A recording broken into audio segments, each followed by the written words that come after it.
Hello! Welcome to the arcade. I'm Sleepless Night. We're just hanging out. I'm just hanging out with Dave there. What's Dave doing? He's probably taking a massive shit, as Dave always says. There's Mike and Connor and HJ. How you doing, buddy? Well, the Norm's not working. It should be. Norm should be working, but wait, I'll have a look. Refresh the window, maybe. Let's refresh it and make sure everything's working. Because it might not be.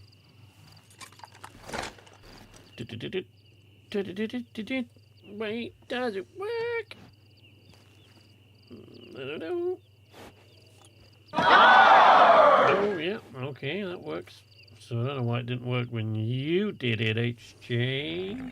That's just downright weird. Not as tired as I was earlier. I am wiped, man. Oh, man, I am so tired. All the goddamn time at the moment. It's one of those things that happens at this time of year, but this year, way worse. It's just because I'm getting older, man. How's everybody doing? Are we all right? Yeah, I wanted to stream this week, even though, you know, I'm just chilling out. Me and Dave are just gonna hang. Look. So yeah, I wanted to stream firstly because I didn't stream last week, and secondly because I have a bit of a weird thing.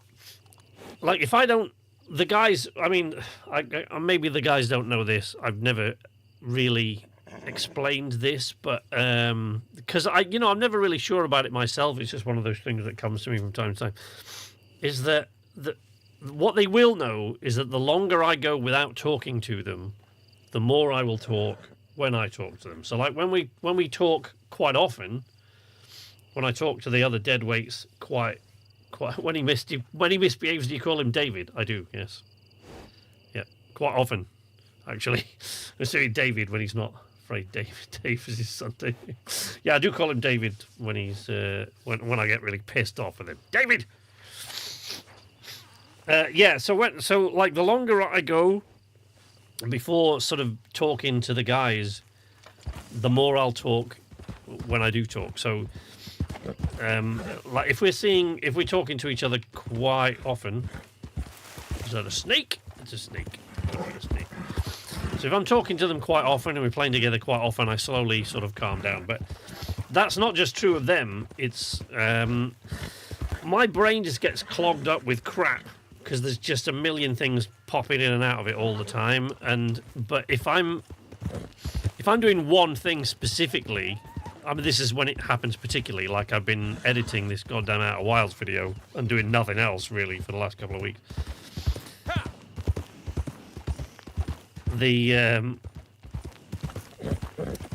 If my brain just gets, it sort of seizes up, and if I don't talk to anybody really, and Amki's been pretty busy this last couple of weeks, and she's got a big thing like Investors Summit thing that she has to do for work and sort all that out. And so if I kind of have to, if I don't talk to anybody at all for a couple of weeks, and particularly if my thoughts are going in one or two specific directions, my brain freezes up, and I need to.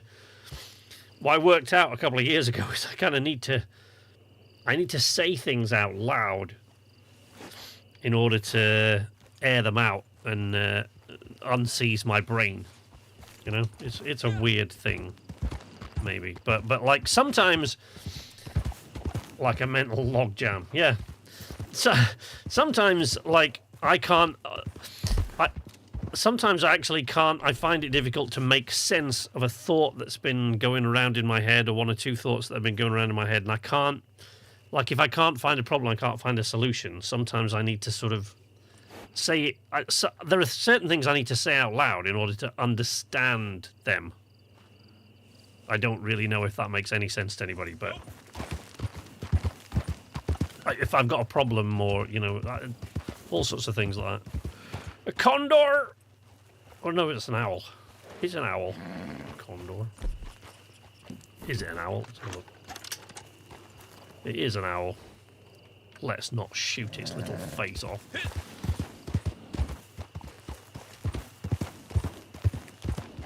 Bit of WD-40, yeah. In programming, we call that rubber ducking. Okay. Yeah, it's. I mean, it's not just if I've got a problem. Sometimes, like, something's been bothering me or something like that. There's all sorts of. It's weird. All sorts of reasons for. Oh, it's a player camp.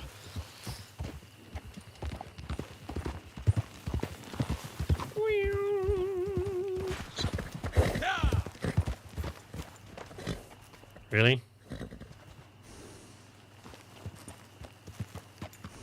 You're gonna try to shoot me.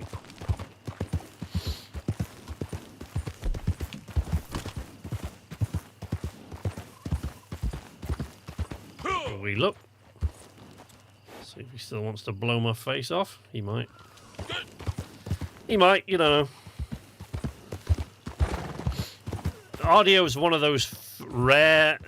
normally, you know, not being a particularly proficient gamer in general, if I get griefed in a game, you know, it doesn't really bother me anymore, to be honest. But if I get griefed in a game, I just get messed up by people. But Red Dead is one of the few games that I'm proficient enough in that I can hold my own against griefers quite well, usually.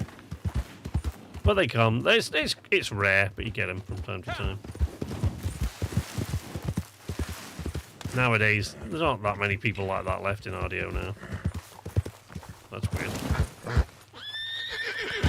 Don't run off the edge, Dave. Chill out, buddy. Whoosh. Do the daily challenges involve... Oh, look at that. That's a coincidence. Do the daily challenges involve Pelican today? They might. I haven't looked at them. I don't know. I just came on, so... Black currants, flaky fish, fish caught with a lure. I mean, do some fishing a bit. Herb picking contest completed. Multiplayer kills in 5 seconds in posse versus. Player kills. Snakes skinned. Bounty hunter. West Elizabeth. Legendary bounty mission. Player bounties. Trader. Large animal carcasses. Medium animal carcasses. 6 large, 7 medium. $200 made from trading. Collectibles, moonshine, moonshine bar, moonshine of a preferred type, sold to a buyer. 2 carts or 2 bottles? That's ridiculous. Stupidly vague as they tend to be. Don't kill an animal for 24 in-game hours. Look at that. Blending tonics, crafted or used, sedated animals revived. Oh, we can do that. Let's equip a thang. Let's equip me varmint rifle with sedative rounds.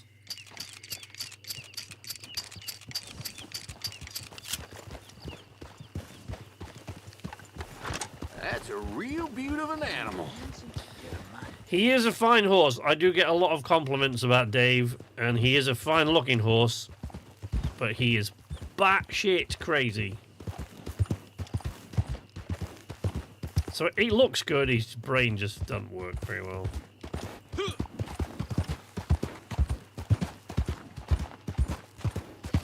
Chance to spend 2 hours looking for a bird until you start to doubt the birds. HJ is referencing one of the last times me and him played together, and one of the daily challenges was to... I think it was only 2 pelicans. You had to get like 2 pelicans, right? And there's various places around the map where you can see pelicans. We'd seen them lots of times before, of course. I mean, we've both got hundreds and hundreds of hours in this game, but could we find a fucking pelican that day? No. Like, I don't know how long we were looking for these goddamn pelicans, but it really pissed me off in the end. As a software consultant, we call them software bugs. It's a thing. You can Google it. What, rubber ducking? Hey, it's Fran. How you doing, Fran? Somebody give Fran a norm for me. How are you, Fran? Oh, actually, while Fran and Connor and Mike and that are in there, so it does look like next Tuesday. I mean, it's not for certain yet. We just, There you go. Nice. Thank you, Connor. Yeah, it's not for certain yet. But it's actually Matt. It's actually Pilot that came out and said, because we haven't actually. I don't know if these guys have spoken in the D&D group, but we haven't really. There's not been too much deadweights communication in the last couple of weeks. There's not been a lot. The odd bit. Normally we've got something to say to each other in Messenger every day. Several times a day. But like the last couple of weeks, we've all been quite quiet. Matt's been busy. Me and HJ have been exhausted. Richard presumably has been at work. So there's not, but he came along the other day and he went, right, okay, because I'm now trying to sort out dates for December for doing, so there's 3 live streams that I want to do with the dead weights before the end of the year, but whether we'll get all 3 done or not, but I don't know. But next week, it does look like next Tuesday will probably be the last section, part 3 of the Are We There Yet stream. So the Are We There Yet road trip will be next Tuesday, I think, the part 3 of it. What hopefully will be the final part of that. I mean, when I say hopefully, not because I don't like the game, but like because it's really, really hard to plan. You don't know how much longer you've got to go and stuff. Hopefully the last. Yeah. Yeah, we just don't know how long, That's a condor.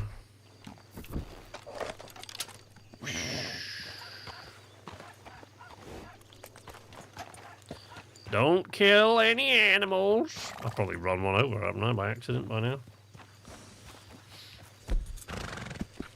Here, Dave, have a brushy brush. Stop crapping every 2 seconds. Brushy brush, Dave, brush. There you go, buddy.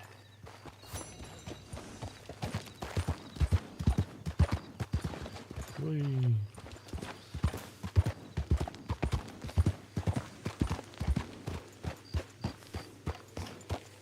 So we're currently in Armadillo. The last time all of the deadweights were in this town, this saloon right here got fucked up. Like, there was bloodshed. Like, the 4 of us... The 4 of us just pretty much... I don't know where it came from. Needs variety in his diet. We've discussed this several times. Look, I have tried to give him more variety in his diet. Look, let's give him. No, so I'm not. It's not all the super horse cocaine now. Sometimes he gets carrots and stuff. Because I have so many provisions and stuff like that, I don't really bother. I just make Dave this thing all the time, which. It rebuilds his cause. But it's like Matt, who of course used to work with horses quite a bit, just accidentally gave him a horse stimulant there. Matt, who used to has worked with horses quite a bit in his life and grew up around them, of course. He says you can't just feed it that all the time. He said, no wonder he's mental. Hey, Mordred, how you doing? Blocking the way. Stop blocking the way. I'm not blocking the way, what are you on about? Jesus. You see, I can let that kind of thing go by with these NPCs. HJ would have shot that guy by now, just for the sheer hell of it.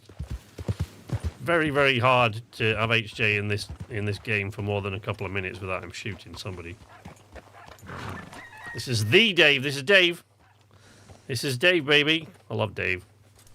So Dave has been my horse. Dave, can I help you? There we go. Yeah, this is Dave. Dave has been my horse in this game for 5 years. And I play this game a lot. And I think the deadweights have played this game easily.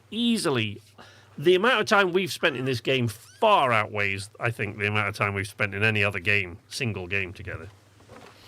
I Sea of Thieves probably comes a second, but nowhere near. Friend.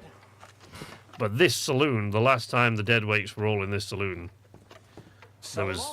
it got nasty, and it went on for long. It like started with fisticuffs, and then it got into people smashing bottle, like Richard hitting me with a cleaver. Then we were out onto the street, and we were stabbing each other, and then it got turned into a gunfight, and yeah, it was. It's also given us some of our best moments. What this RDO, yeah, yeah, yeah. There's a lot of dead weights moments that a lot of it looks like no one cleaned up since. No, this saloon always looks a bit like this. It's a shithole. What do you need? Whiskey. I love how they give you a whiskey in Red Dead. They don't give you a glass of whiskey. They just give you a bottle. If you throw back an entire bottle of whiskey and then ask for another, 50 cents. Look at that. Enjoy. Look, see? I wouldn't mind dying drunk. What?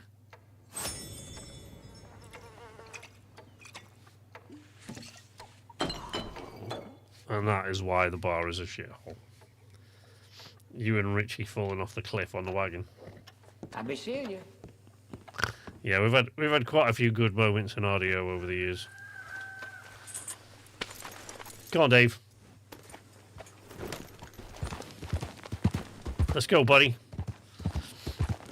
So yeah, I've never ever been as attached to any digital companion, character, or anything as I am to Dave. Like really. I dread the sort of day that I kind of, it's like being at school and you've like forgotten, like you never know when that meme, you never know when's the last time you're going to play together with your school friends and go out on you, but you never know. One day you had the last time you were ever playing together as friends outside and you didn't know it. And it's a bit like that with Dave. I'm like, one day, I won't hang out with Dave anymore. It's upsetting. The legendary bison hunt, yeah. Yeah, that was a fun one. Yeah. You trying to leap off the cliff so that we could catch you with the lasso.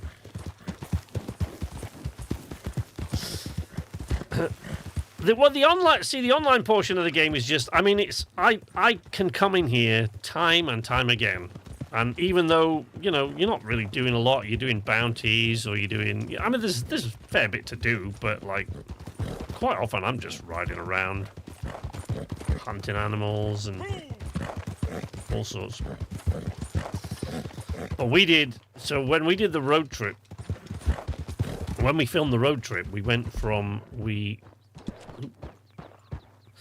we did the road trip, so this is a pretty big map, right? If you're familiar with Red Dead's map. When we did the road trip, we started up here, I think near Coulter.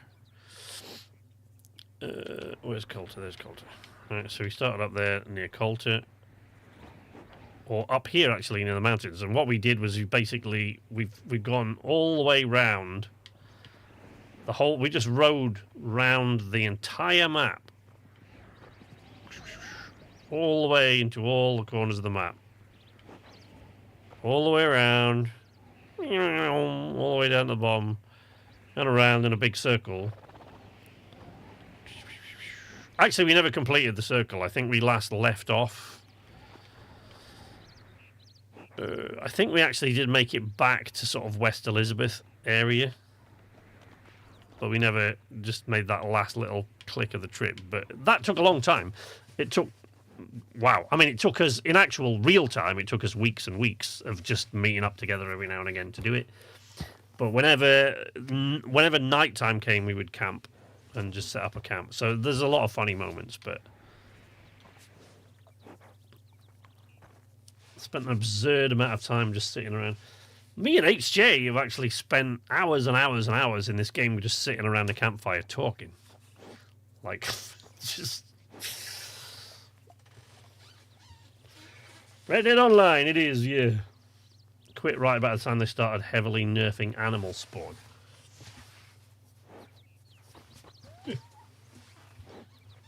But yeah, as the deadweights have spent more time in this than in any other game, easily by a long way.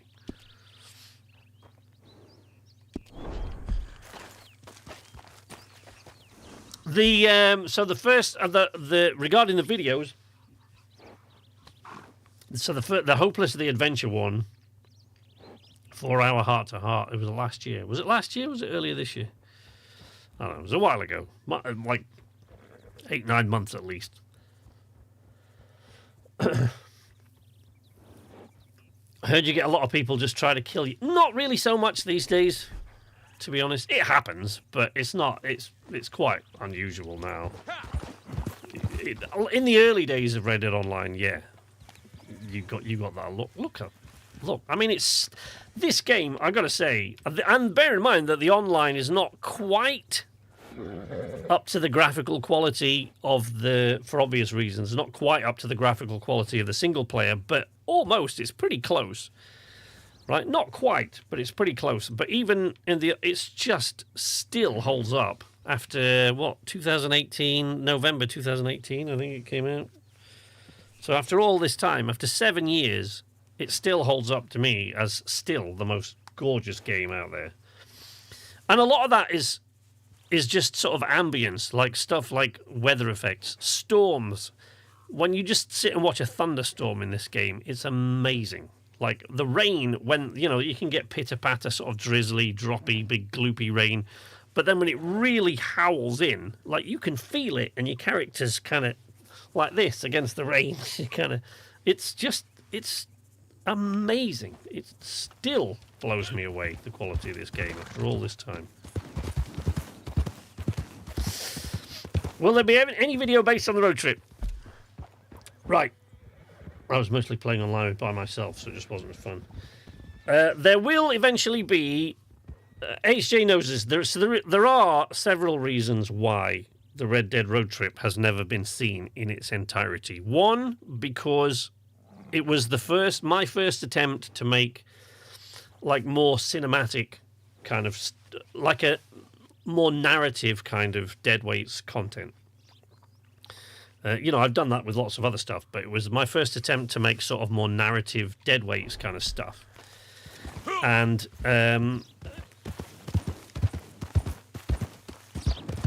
one of the problems is that I kind of wanted a purpose to the trip, like in the story, right? So what we decided...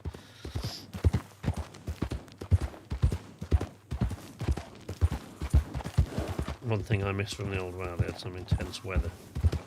Yeah, it's fantastic in this game. It's just amazing. So what we decided for the point of this thing, the sort of end point was going to be an online a fort shootout. So it's like a survival thing, right? And it's just there's lots of them. You can do them in different places. There are several, but the one we chose, simply because of its position on the map relative to the road trip, was the fort. And we have I forget how many times we've attempted that survival, and we almost always seem to get to the last wave and die. So we've actually never completed it. Even with 4 of us there, we've just never ever managed to get all the way through it with all 4 of us alive. So that's one thing. That's a small thing. The other thing is there's lots of sort of shots, cinematic shots and things that I wanted to get to make the whole thing make a bit more sense. To make the story of the road trip sort of make a bit more sense, to make it more like an actual story with sort of a narrative. And to make that make more sense, there are certain shots that I wanted to get, and we still haven't really... whenever we get together, there's always something else that we're doing, and we still haven't really quite managed to get that right. The group dying could be part of the narrative. So yeah, there are several reasons, but another one is that it's just massive. The road trip it's huge. I mean, I don't even know how many hours I've got that we filmed of that, but there is a ton of footage from that road trip. We spent weeks going so There's an absolute bucket load of it, and I don't. And it's on my hard drive, and it's it's waiting. But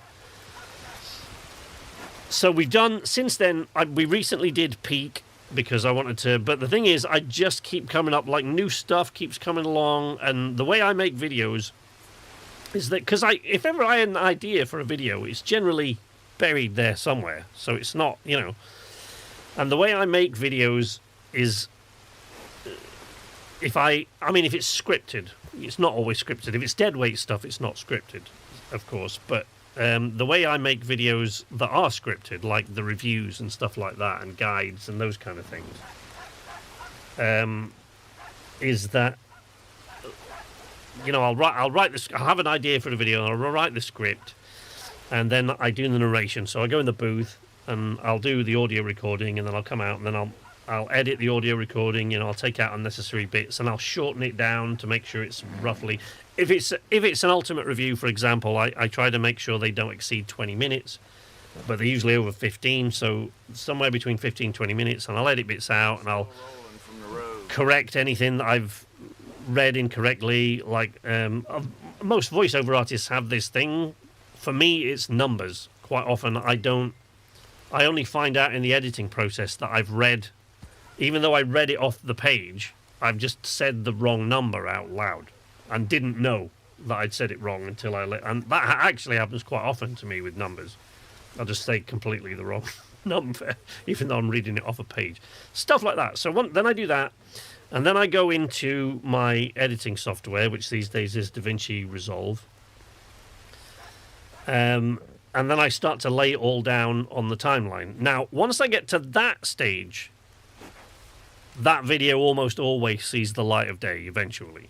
Once I've done the narration, once I've written the script and done the narration, and I've started putting the narration with video footage, even if I've only put 2 little 3-second clips, once I've got to that stage, that is a video that will, with very rare exceptions, there have been 1 or 2 times that it's just gone in the bin for one reason or another, but with almost without exception, once I've got to that stage, that video sees the light of day. So there's lots of times where I write a script and quit halfway through the script, and something else crops up and I'm doing a different game or things like that, and I never go back to it. So, Dave, just stay still. It's just rain, buddy. Can you just chill? Thanks, man. Sometimes I'll finish a script and I'll do the narration, or I start the narration and I think, oh no, that needs rewriting, and then I never come back to it. Sometimes I complete the narration and edit the narration, and I think, right, okay, next week I'll get onto that after I finish this video, and I just never get back to it. But once it's on the editing timeline with narration done and I've started putting video on it, those videos almost always see the light of day at some point, with very few exceptions. Currently, I think I've got about 5 of those half-made things, and just because things keep coming up. But one of them is the Peak video, which again isn't technically complete, but because it's a linear thing, you basically start and you can finish the whole thing in like 90 minutes. In under 2 hours, you can complete the entire game at Peak. Right, so that's why I wanted to do that, because it's easier. So we've got most of the footage for that, and I even installed a few mods, which I never do on games, but I did it to get some cinematic shots. Hey. And it kind of worked. But we've still got to go in and actually successfully complete the last stage at some point. But yeah, once we've done that, I'll put the video together. Or what I'll probably do is put the video together and do that. But I'm also working on a bunch of other things at the same time. Then the Outer Worlds came, and I thought, I will make a Let's Play, right? But then I started making a Let's Play, and I thought, I don't know, the story bug kind of came over me. So apologies for talking about all of this, but this is actually one of the reasons for this particular kind of stream today. I just need to vent and get a lot of this mud that's been clogging up my brain, just dry it all out and sweep out the cobwebs. So yeah, once I started the Outer Worlds playthrough, I sort of got more into the story making, character-based, sort of story-driven more of a story playthrough, right? Now, most of you who are familiar with, been watching the channel long enough will know that's my favorite kind of content. But the weird thing about story content is it is the thing I enjoy the most and also the thing I dread. Not the thing I hate the most, the thing I enjoy the most and dread the most. Dread is the word, not hate. I love the process, but it's the thing I dread the most. Because I know that when I start making story content within a video game, the idea that I have in here...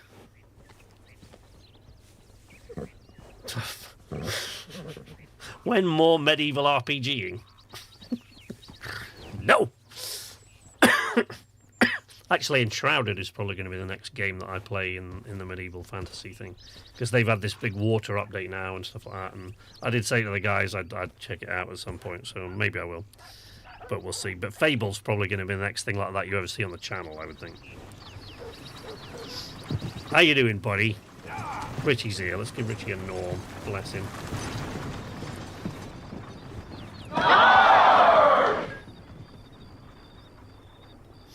So yeah, the thing when I talk about story content, right? It's my favorite kind of content to make because I'm a storyteller. That's just that it is a thread that has woven its way throughout my life and throughout like half the jobs that I've ended up doing just by sheer accident. I'm telling stories in one form or another. I've been writing stories all my life. I used to make little short films and stuff like that, stupid little crap. And then I came to set up this channel with that intention. But then, I made a review. That one. I made the review and... Hello. That just kind of set me off down a path with the channel that I never really intended to go down. And so since then, I've been trying to drag myself back to putting mainly story content on the channel.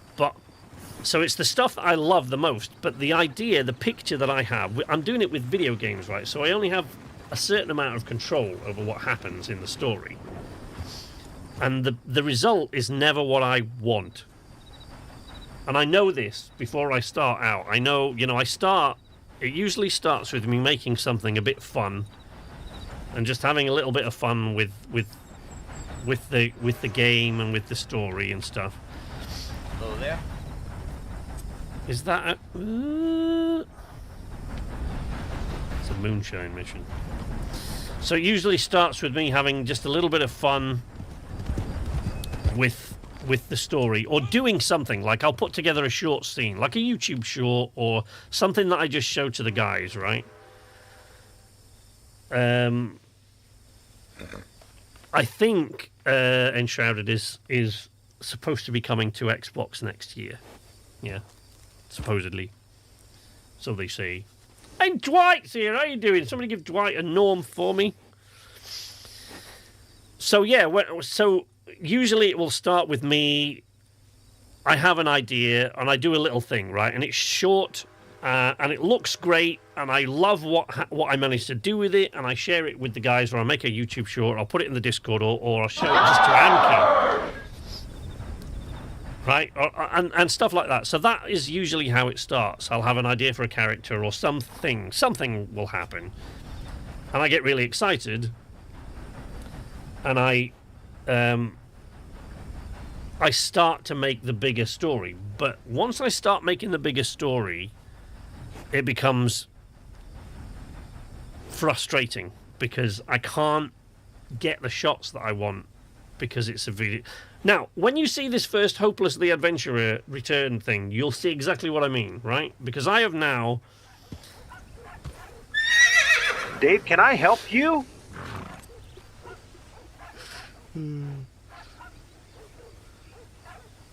Hello. Yeah, because I mean, I can. I'm not going to do it. I'm not going to edit anything, but I'll show you just roughly, because I can. If I try to do anything else but just show you roughly where I'm at with the edit, it'll probably my work PC is old, and it'll have a meltdown. It'll just melt. Sunday, was that what you were looking for there? Sunday, Sundae. Mike, I think that's what you're after there. The Sunday command.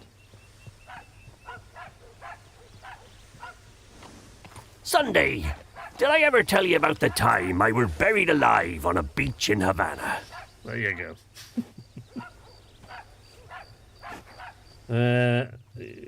So, wait, let's have a look.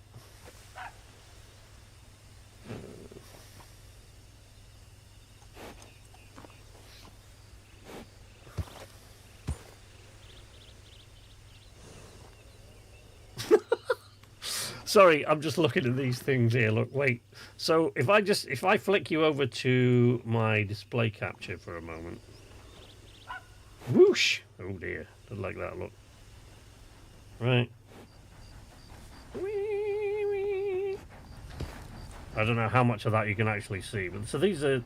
Let's just pop that open there. These are like, there's at least on here now that the dead weights thing I'm making into a video, which I will make once we finish the thing. I'll make the whole road trip.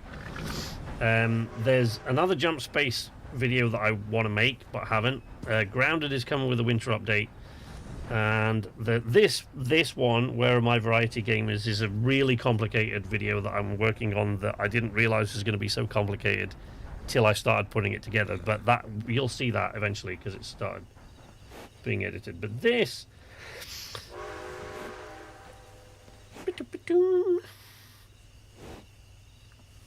so I don't know what you're seeing. If I can't tell either. So, but you can. So this is the edit. I don't know how much of it you guys can see, but this is the edit as it stands. I mean, there's a lot more of it down here at the bottom. There's a lot more because there's a lot of the edit for the Outer Worlds Hopeless the Adventurer series is actually more audio edits than video edits. So there's a lot of layers of the audio you can see. And if I drop you right there, look, you can hear the good old Hopeless the Adventurer theme tune.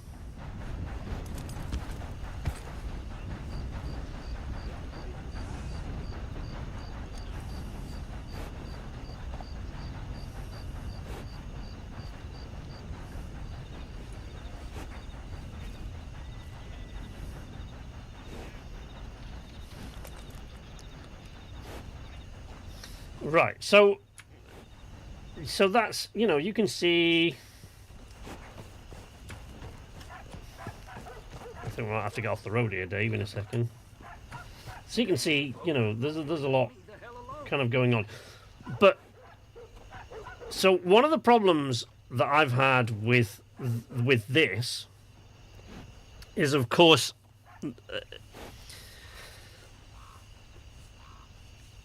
in the Outer Worlds, like, you can't emote, you can't make like poses and things like that. So in order to, and because I'm playing in first person, what I've been doing for the last 2 weeks is playing the same goddamn mission about 7 times, because I played it through just to play the game and make a playthrough at first, right? Then the interactions I was having with these things made me feel like that was more of a Hopeless the Adventurer kind of story, right? Because as I think Dwight or Connor, I think Dwight said the other day in the chat, one of the things about Obsidian particularly, but in the Outer Worlds specifically, is that it lends itself more to my kind of back and forth that I can have with the characters. And as I played the first mission through and started the second one, I realized that was happening. I was just going into my old Let's Play routine of this sort of smart-ass comments back and forth with the other characters and sort of withering put-downs and all that kind of thing that I was doing. Right? But the problem is, the storyteller and the filmmaker in me wants to make it more sort of cinematic. I mean, it isn't always. You're going to have bits where you've got my ammo count and things like that on screen and the mini map and all of that sort of stuff. right? So you can't completely do it because I need to at least see what I'm doing while I'm fighting through these things. I can't just do it that way 100%. So let me just shut that off for a minute so I can see what I'm doing.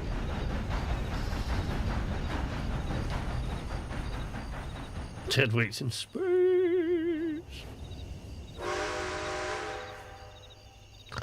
Gegs is here. I've been here already watching on TV while my brain has gone on holiday. Somebody give Gegs a norm for me. I know he's been here already, but let's give him a norm. We've done a bunch of save scumming to test different dialogue options in Outer Worlds 2 to get the ones you want, or are you just rolling with you? So, no, good question. I am kind of just rolling with my first choice. So all the builds I've made have been the same. The only one that I added, which was funny, but I found it was too restrictive for the playthrough, was I added the dumb option so that I could get some really stupid responses back from the NPCs. But I gave that up quite quickly, so then I got rid of that. And the problem is that I cannot keep track of the various different saves in the different places. I just can't do it. So what I've done is I've made 3 completely separate accounts. So one is my own, where I'm just playing through the game and not really using the microphone at all. And then the other one is Hopeless the Adventurer, right?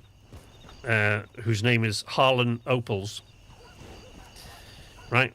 And he has a story which ties into my little gaming character universe. Actually, there's sort of like, I've seen people go the dumb route. It's funny, but as you say, it makes it difficult to progress.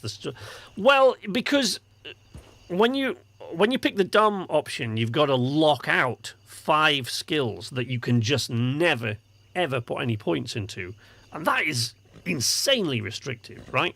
Because there's only 1 or 2 that I just never use. I haven't put any points in melee on any of the playthroughs so far. And the other thing I'm just not interested in at all is the leadership skill. I never put any points in that. So I can lose those quite easily. But the rest of them, I'm like, well, you kind of need these at various places. So, yeah, it does. So it does make it a bit difficult. But yeah, so Hopeless the Adventurer has...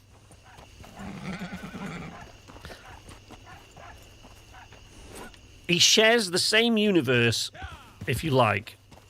And this is the way the story is in my head. He shares the same universe as Charles will do from Among Trees.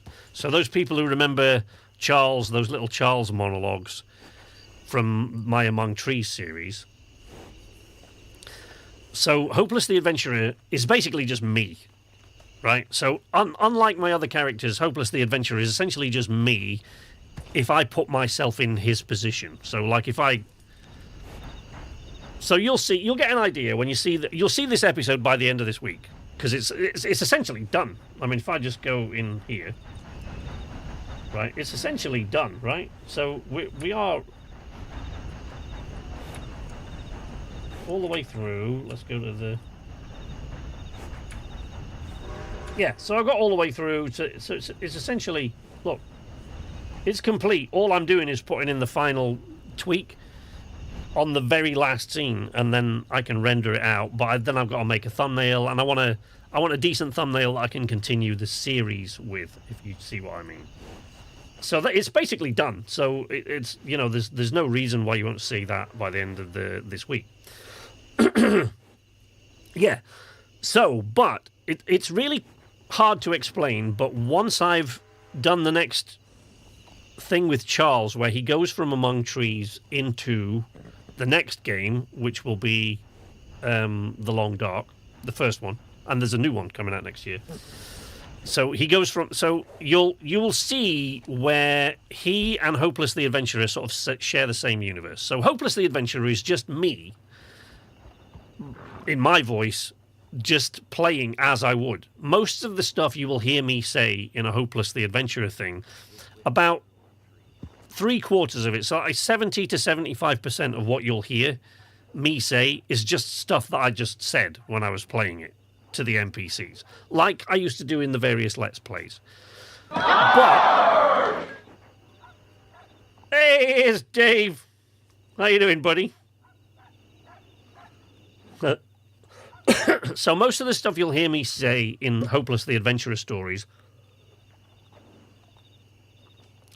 I would say at least 70% of it is just stuff that I just said, right? But I've had to adjust the timing because when you're talking, sometimes I'll say something and I think, oh, that's a fun thing to say or whatever, and I'll say it, but the NPC started to talk already by the time I've said it. So then I have to move it back. But then I have to create a gap for me to say that so that you can hear me saying it, right? And because there is no gap, and you can't just freeze the thing, right?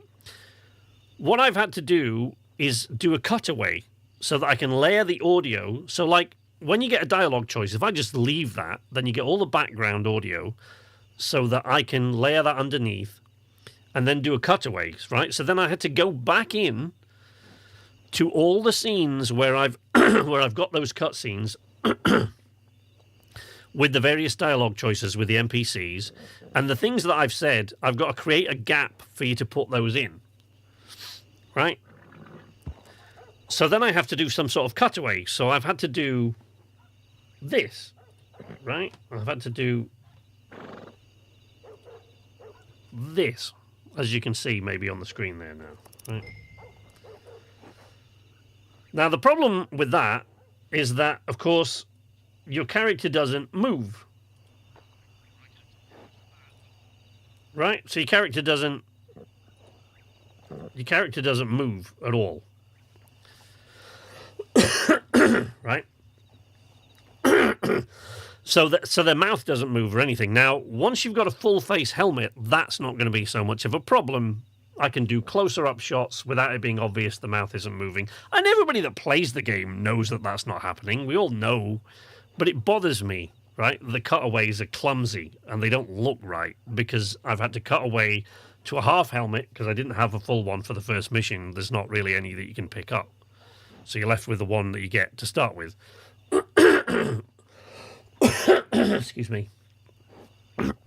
Oh, dear me. I had a bit of a cold this last week as well.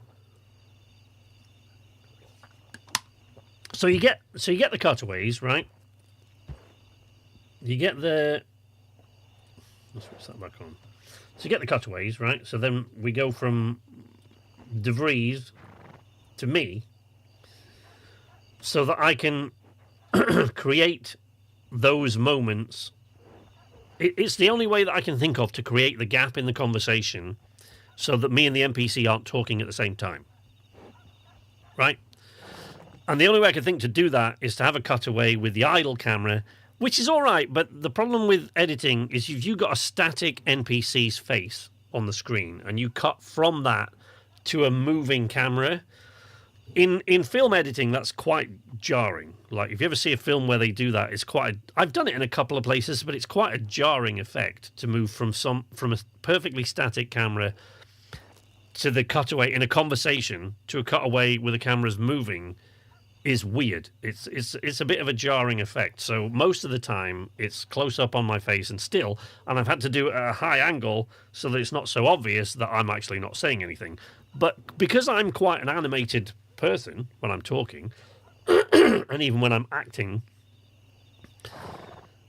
it seems really stilted because, of course, even if I got a helmet, the arms and things like that, I'm just not moving. So it looks obvious that I'm not talking. And that bothering me, it's really winding me up. But I'll do it anyway.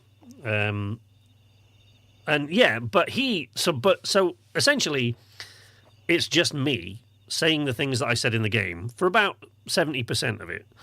And then there's about 30%. Most of it's things that I said with the timings adjusted so that me and the NPC aren't talking at the same time. Hey, Spiff, how you doing? Welcome. Somebody give Spiff a norm for me. Spiff's dad is quite excited that Hopeless the Adventurer is making a comeback. He was telling me the other day. So yeah, so it's about 70% of it's just me and the things that I said, but then about the other 30% are things that I figured I should have said.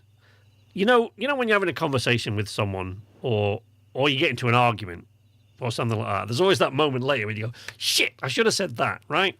So about 70% of what you'll see is what I actually said at the time, and I've just adjusted it so that me and the NPC aren't talking at the same time. And then about 30% is lines that I added because I thought that would be funnier later on, and I've added those back in. And then I guess there's the odd line that was what I said at the time, but I've re-recorded because it needed to be really loud. And our bedroom, where my lovely wife sleeps when I'm recording this, is right up there. Right? So if I'm yelling into the microphone, and I'm doing it with this microphone because this is a dynamic mic and it's going through a pre-processor with all the settings one specific way.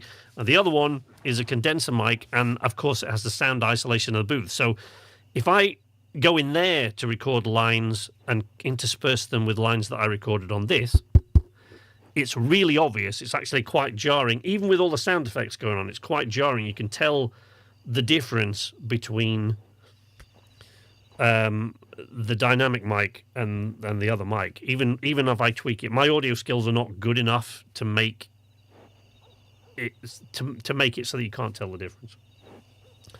Slightly addicted to the game. He is coming. Oh, I saw you playing that the other day. Excuse me. Rough here, but making it through. I hope you're all right, Spiff. Hope everything's okay. So yeah, what you'll see there is mostly me. It's just me, but me if I put myself in the position that character was in. If you see what I mean, right? Which is it pretty much is. Hopeless the Adventurer is pretty much more or less in my position. When you see the episode, there's a bit in it when I'm having a conversation with one particular NPC, because that NPC comes back at a later time. So there's a bit where I'm having a conversation with him, and I thought that was a good time to put in a slightly more serious back and forth between me and the NPC, like a heartfelt kind of heart-to-heart where I open up and I explain to him what I'm doing here. So that's... But the point of Hopeless the Adventurer is that he shares the same universe as Charles from the Among Trees series. The difference being that Charles is where he is by accident, and Hopeless the Adventurer is being sent to these places on purpose by an organization, right? But Charles has found his way into this universe by accident. So if you're familiar with like Quantum Leap, that's essentially the basic idea that I went with for Hopeless the Adventurer when I started doing it like 7 years ago, but then I just gave up on it and never went back because the review took off, so I started down this rabbit hole of making other sorts of content. But yeah, because of all of these things, making content in video games of the kind that I want to make is frustrating and difficult, long-winded, and it just frustrates me and it winds me up because I can't do exactly what I want to do in the game, and I can't make the shots I want to make, and I can't get the... That's going to fit seriously well with Roustabout. It does. Very much so, yeah. The idea is that Hopeless the Adventurer is part of... You'll see in the episode, he'll explain it, right? I explain, right? But Hopeless is just me, as if I was being sent into video game worlds. Kind of like a quantum... Like I say, like a Quantum Leap type idea. You just go from one video game to another, to another, to another. But Charles is essentially doing the same thing, but he doesn't know it. Because he's not doing it on purpose. He's almost like an accidental tourist. He just accidentally found his way in there because he was tricked into it. That's part of Charles' backstory, is that he got fed up with his life, and he's got a really complicated backstory, has Charles. But part of it is that as a result of trying to escape his life, he accidentally ends up here, and he isn't really aware that he's not in the real world, if you see what I mean. Or he is. He's like... It's really... I don't know why I'm trying to explain this right at the moment. It's a bit silly, but... The Carl Pilkington of the arcade universe. Charles has an interesting relationship with his family, full stop. Charles's relationship with his family is very complicated. But Charles has a very well fleshed out now and quite complicated backstory. Amke's was writing a song for him and stuff. And the first thing she asked me, she said, Felicity, my darling Felicity, she said, does Felicity exist? And I said, yes, Felicity is a real person.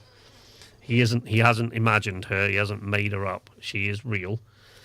And his relationship with her is equally complicated. And so, yeah. So that's, that's where Charles is. But he I don't want to say he's accidentally found his way into the video game universe. Charles is essentially part of the video game universe. He's not found his way in there. He is, I don't want to say he's an NPC really, but he's found his way in there, and he is completely unaware that his surroundings are fictional. And, he doesn't know that. Whereas Hopeless the Adventurer very much knows that. So, yeah. You should start every live stream in a different outfit, like you just Quantum Leapt into your streaming seat. I loved Quantum Leap. When they remade it recently, rebooted it, I was so disappointed, because that could be such an amazing show, a brilliant premise. I always loved it, but it could be a lot better than it is. But yeah, this is why I did this. I actually, after an hour of talking about this stuff, I actually already feel lighter. My head feels less cluttered now, because I've been able to get a lot of that off my chest and out of the way. So you'll see the first Hopeless the Adventurer episode by the end of this week, without question. Like I said, it's essentially done. Really, it's pretty much just done. Didn't that end on a complete downer?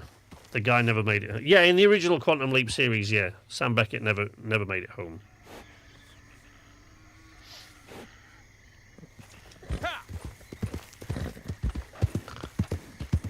But yeah, Charles is actually he's the character out of like Captain Cade and Butch Dumas. So Butch Dumas currently lives in the Red Dead Redemption world. And again, Butch Dumas, so I haven't written any scripts or anything like that. It's just I have filmed the next 2 episodes of Butch Dumas, and I've just never gotten around to putting it on. Because like I said, like with all these things, I just got sucked down the rabbit hole of making other kinds of gaming content, like guides and reviews and that kind of stuff, and live stream. And I never went back to story content because like I said, the main problem with story content is that it's my favorite kind of content to make by miles, but it is the one that I dread the most because, as I've just been explaining, quite often it really, really frustrates me and I can't get what I want out of it. And so I work harder on that than I do on anything else. I put all of myself into it, including a lot of my characters and stuff like that, and I put more time into it than I do into anything else. And I spend all that time, and what I end up with, because of the way the video games work and what I want to do with it, I can't get. What I end up with for putting more time and effort in than I do anything else is a product that isn't really what I wanted it to be. It isn't really what I wanted to make, if that makes sense, right? So it's the story I wanted to tell, but it isn't told the way I want to tell it because I can't, because of the way the video games work. So I put in more time and more effort and more of myself into those stories because I care a lot more about that than I do about any of the other gaming content I make. And I sort of bleed more of myself into it, but I still end up with a product that isn't really what I wanted. It's imperfect. Dramatically imperfect. I don't mean, it's not quite there. I mean, it's just nothing like what I had envisaged. And then that goes onto YouTube as machinima, essentially, and the audience for that is very, very small. So I put more of my time and effort into it than anything else. I still end up with a product that's not what I wanted, and nobody really watches it. So it's disheartening content to make. but it's the stuff I enjoy making the most. But as I said, because of that, it's the stuff I dread making the most. Because, and the problem is, if I start a series like with Hopeless the Adventurer, if I start a series, it's taken me... I think Neebs Gaming have those same issues. You're limited by the tools at your disposal, yeah. Yeah, they do. So, yeah, but the thing is, the same as Neebs Gaming, actually, the same as Neebs, if you actually listen to why they start, that's the same reason. I started a gaming channel for the same reason they started a gaming channel. Because I wanted to be a filmmaker. They wanted to be filmmakers, right? But the problem is getting the resources and the people together, particularly for someone like me, who's not very good socially. I always struggled to get people together to help me make these things. So I started designing things that I could make by myself, but as is my way, I overcomplicate every idea that I had, because I'm not short of ideas. I've got a million of those, as I've said many times, that ideas I have no problem with. I've got more ideas than I could make into content in 1,000 lifetimes. I've got notebooks full of them, and more every day. So ideas are not a problem, but getting those made is... So, you know, I whittled down, I came up with a few ideas of stuff that I could make with just me in it, so that I wouldn't have to rely on everybody else showing up and doing their thing. But as is usually the case, I developed those ideas too fast and they became too complicated. And that's just tends to be what I do. And with this as well, you know, as with anything else. But because of all that, I finally decided, like them, I also then tried animation, but I'm no good. They're way better at animation than I am. I tried it in 3D programs, and I've got some, I can show you, and I think I probably have at times showed you the odd little bits of 3D animated cutscenes and stuff like that I made. But the same as them, is like that's an awful lot of effort to put into something that is really, really short and that nobody will really watch. So then I thought, well, I can use video games to an extent to make the stories I want to make. And that's how so my journey is the same as Neeb's to where we got to making a video game channel is the same. We're looking forward to the new adventures. Have a great day, SK and gang. Back to work. All right, Dwight, thanks for joining us, buddy. It's always good to see you in here. Thank you very much. I actually thought I'd be talking to myself tonight in here. I thought, well, I haven't really sold this, have I? And my heart's not really in it. I just want to get all this clutter out of my brain, so no one's going to turn up for that. But yeah, there's quite a few people in today.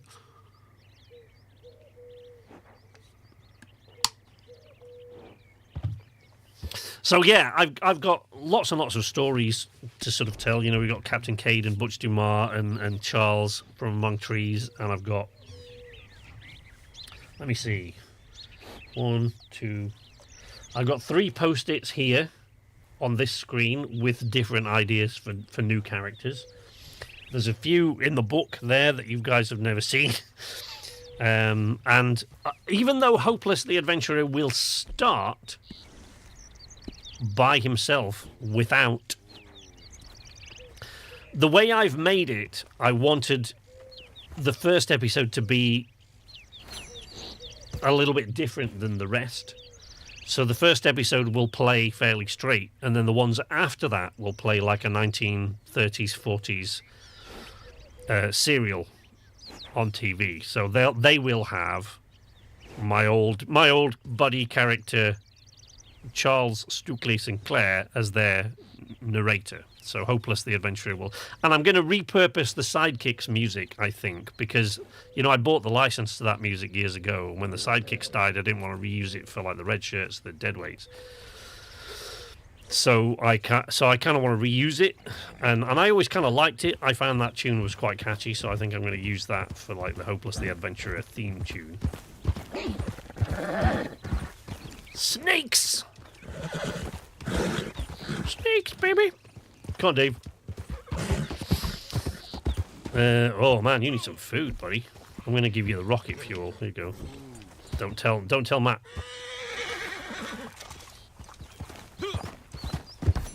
Yeah, drop to massive dump. Yeah, he does that about every 18 steps. So yeah, those are the other problem that I was talking about before. One of the other reasons that it ends up not going anywhere is because if I have a series that I'm planning to make, like so, the Outer Worlds. Initially, it was going to be like a regular Let's Play that I did in character. Then I realised that was way too long, and I would really seriously overcomplicate it, like I have done. And so I decided to just make it in maybe half a dozen large chapters. But I've spent so much time on this, going back and playing the same mission over and over and over again to make this first episode. I haven't even started on the second one. To make just this first episode of Hopeless the Adventurer, I've spent so much time that I still haven't got very far in the game. I actually don't know what happens, because despite what must be over 100 hours of playing it so far, I still haven't played much of it. I still haven't finished. I still haven't finished on Golden Ridge yet, which is the third location. I still haven't finished there in my normal playthrough. Partly because I've been doing this, and partly because I've been so wiped these last 2 weeks that I've been falling asleep. I've just come around in a circle back to McFarlane's Ranch here, like an idiot.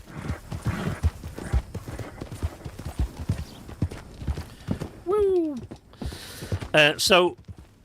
So one of the problems is that because of the amount of time and effort and frustration that is involved in trying to make a story from a video game the way I want to make it, it just wipes me out and tires me out, and I just want to take a break from it. So for every episode of this length, I'm like, right, now I'll go and make another video on something else.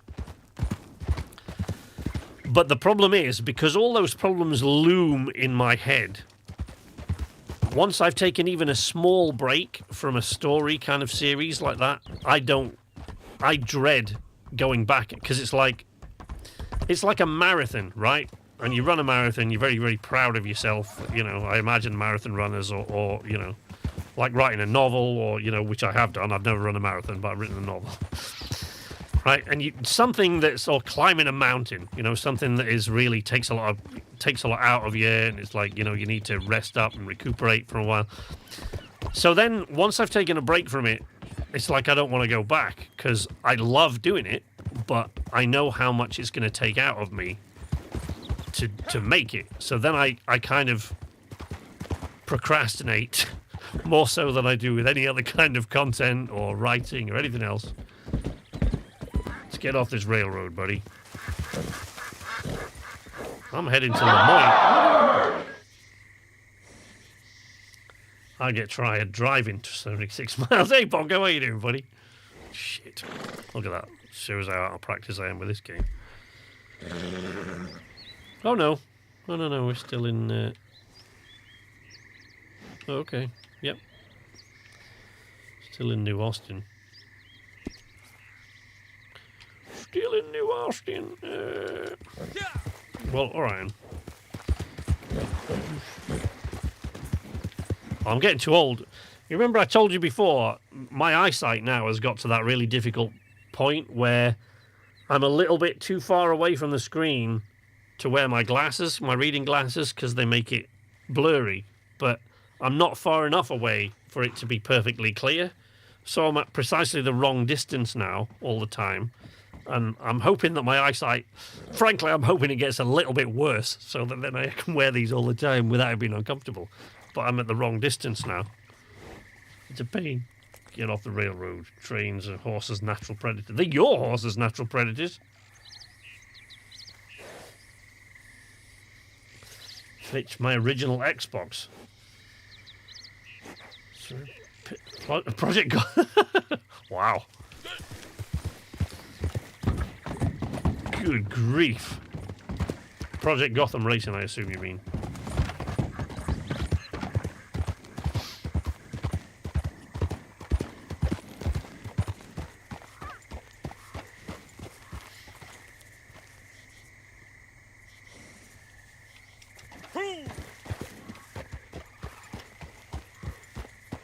Wait, what? I'm missing this now. I've gotten too far behind the horse shit's more than Xbox on its customers. Ah! You can get entrance themes on Discord. Yeah, it is Nitro only, that, I think. Me too with the bad eyes. I ended up getting computer glasses specifically for the distance of my monitors. Wow. Yeah, like Discord, almost every single time I log in now, they've got a new thing that they want me to buy. And I'm like, look, I haven't got the money for that. Christ, I'm like, it's bankrupting me now, paying my Xbox Game Pass subscription. But I actually am really, really hoping, for the first time ever, because, you know, I'm not really what you call an Xbox fanboy in that, like, I believe it's Xbox, everybody else can die. Not like that. I just have it because it's the console I ended up going with, and I've become used to it, and, you know. And then Game Pass came along and it was great. Got distracted by Stan, who got a call from some random sheriff's office, nowhere he's ever lived, claiming there was a warrant out for his arrest. Thankfully, he knew it was a scam and hung up. Whoa! Jesus. It's like way more serious than anything that's happening here. Well, it's a scam, so I guess it isn't. Steam machine! Yeah. Yeah, I'm really, really, really hoping... I'm hoping now that Steam really knocks it out of the park with this next machine. And that they just... Honestly, I never thought I'd hear myself say this, but I'm really kind of hoping that it makes the Xbox extinct now. I don't think I'll be buying the new Xbox. I mean, it kind of depends on the price of the Steam machine, but I think if you just want... Because I've got a PC, you know, I've got a gaming PC, but I'm one of those people... I do have a gaming PC, but I also love the simplicity, the plug-and-play simplicity of a console. I like to be able to just have a thing that I can just switch on and know that for the next few years, that's just going to play any game that is released available, right? I like that. I like that whole idea. I don't know, and I've no interest in PlayStation, and it's not because of anything specific. You know, I think that Sony's after-sales service has always been shit, but nowadays Xbox have just stamped all over that with the way they've treated their customers this last year, so I can't really even complain at Sony anymore. But the PlayStation, they just don't really release that many games that I'm interested in. It's just not, most of them just aren't really my thing.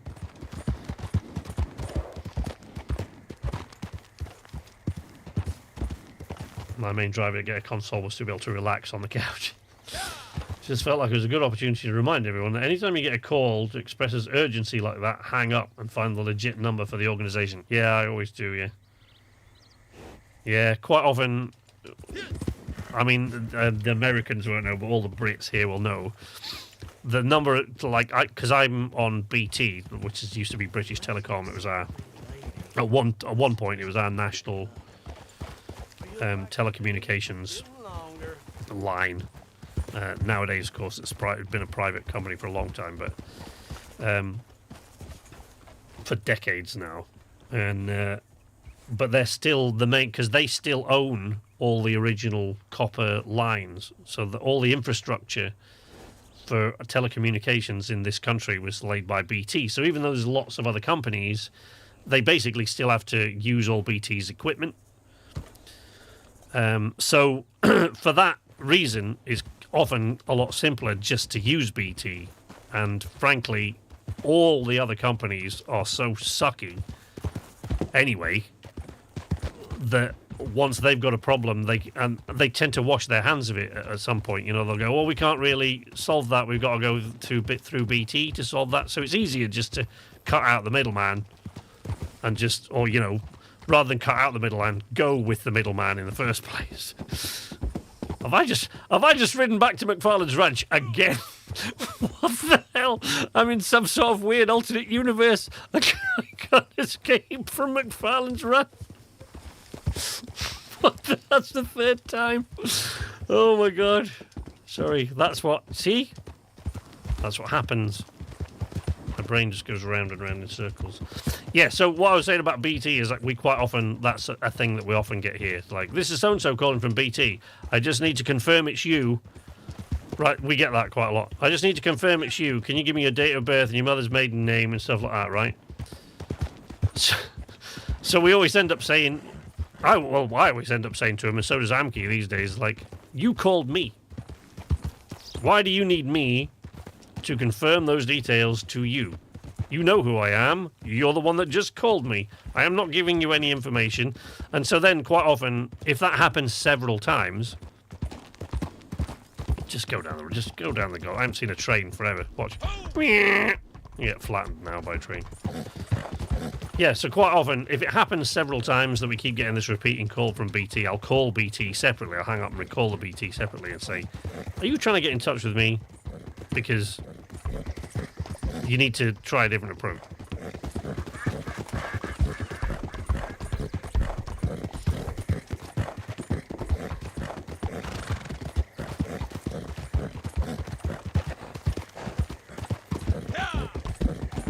It's this bit here as it turns the corner. As it turns the corner to go over this little valley. As it's coming in towards, I assume, Blackwater. So I keep looking at that and going, oh, I don't want to go that way. But it might be that I end up following the train line. Yes! That's where I've gone wrong. That train line goes right back into McFarland. I've done it again, look. That train line is going to circle right back to McFarland's ranch, look. See? If I follow that train line, that's where I'm going. You know what? Let's sort this out once and for all.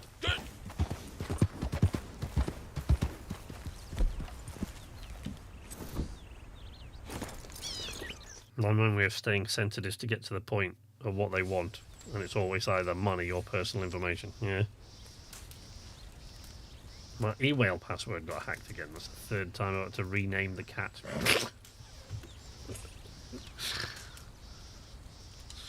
Right.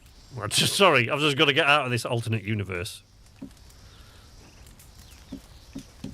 Let's just go to the camp. Let's go see what Crips is up to. Can you play a poker game in RDO? You can, Val, yes. How are you? I think we were both born to be entrepreneurs. Here again? Really, Crips? Is there something you like about this crappy little mud flat? Because the number of times you end up camping back here, honestly, it's just... piece of crap. I don't think I need to collect anything from here. I don't think I've fired a shot since the last... No. Put an end to that. Let's see. Let's shoot Crips's pan, shall we? One of my weird, messed up favourite things to do in RDO is practice finding my centre with my back. So this is actually a hang up. I still do this, even though I rarely get griefed. I still do this, right? I have this weird little hang up from when I used to get griefed, so that I could appear to have my back to a griefer, and then just go like this.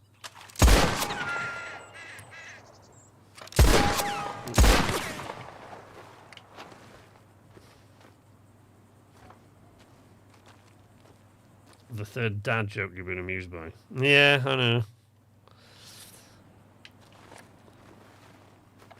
I messaged the guys earlier on today saying that I was something... I mean, because HJ and I have both had this sleep problem, slightly different sleep problems this last couple of weeks. It's driving me insane. My sleep is all over the place. Superior. Wait for Crips. That wasn't too bad. Normally, you go and make a stew, and he takes credit for it immediately. He says, "You taste that stew? I think I've really outdone myself. You didn't do shit, Crips. I made it." Idiot.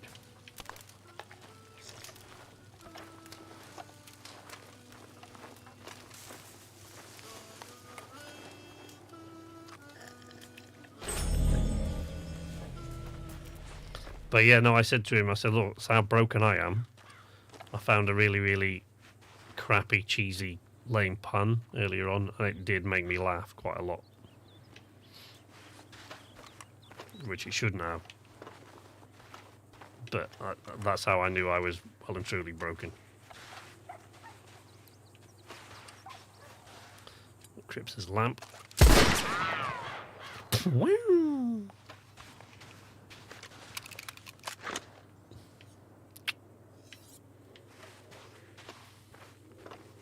We should probably actually do some of these challenges, really, shouldn't we? I've got one automatically there. I get a bit obsessive with this game because you get a gold multiplier for every day that you do your daily challenges. So if you come in every day and do your daily challenges, you get a multiplier for completing them. So by the end, it's like 4 times what you would normally get at the beginning or something like that. But to do that, to get to that point, you've got to do it for 28 days straight. And it's, you know, like so many other games and things like that. But for some reason in RDO, once I start, I quite often end up doing that. Wait, what's his... let's go check out what the situation is like over here.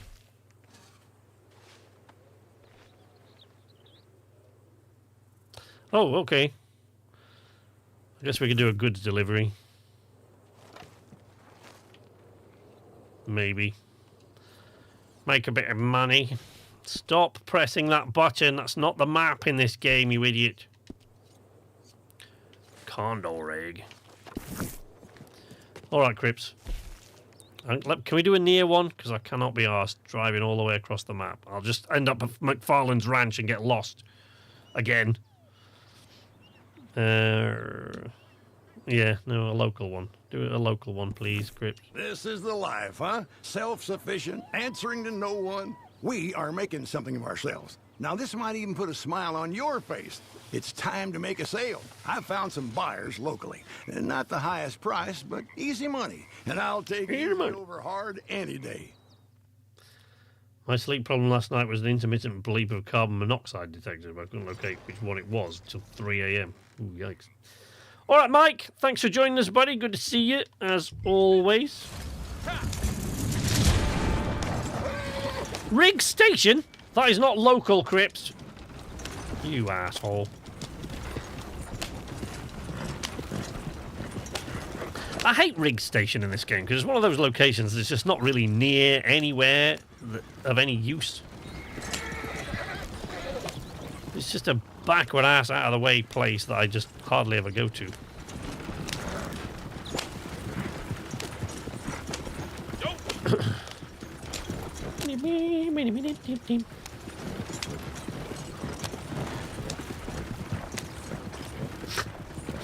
Does that mean that you're perpetually broken? No, that just means that I'm broken because it's not normally my thing.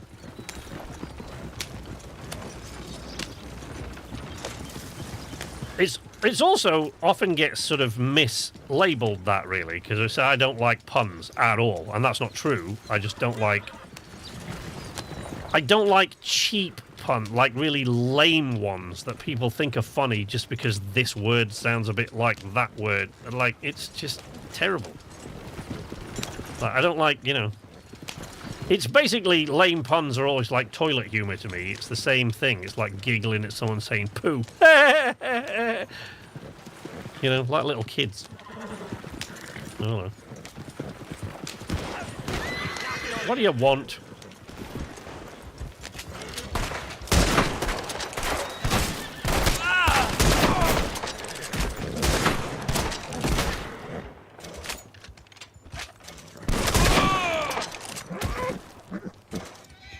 Are we done? Really good.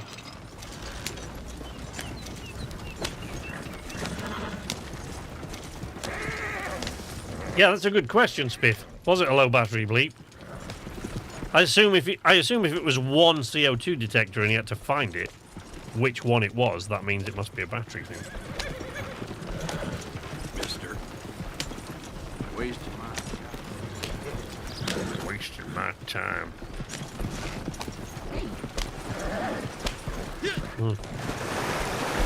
No, I don't want to do that. Come on, Dave. Keep up, buddy. Come on, Dave.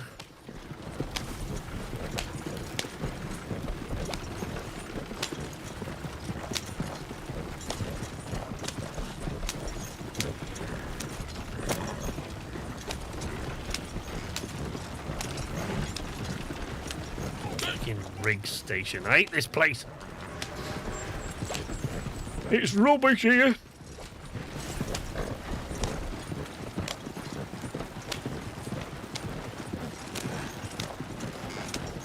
Really?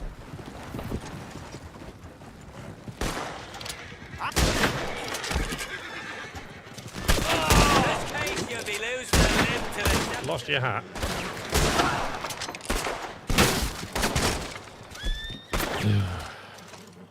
Wonder if I can sedate these guys. What do you ring?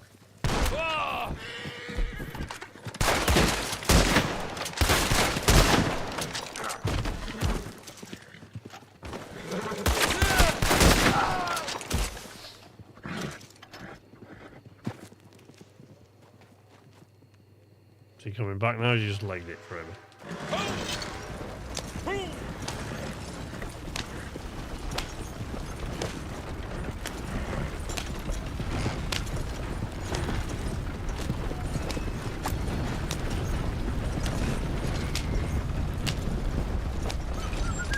Don't usually get that much trouble on a local delivery, really, but...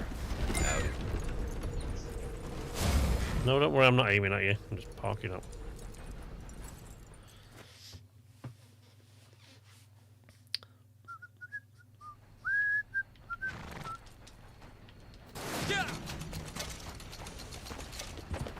Alright.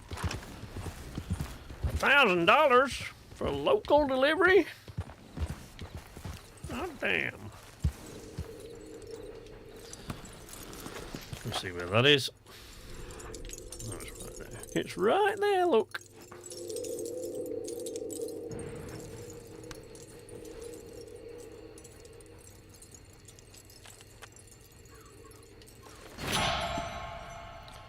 Twiddle peeps. Lovely hearing your dulcet tones. Right back at you, buddy. I mean, I know I haven't today, but, you know, it's always lovely. Are you going to the mountains, or what? No, that's probably not a good idea, actually. Oh, God, stop doing that. There's a amount of practice in this game.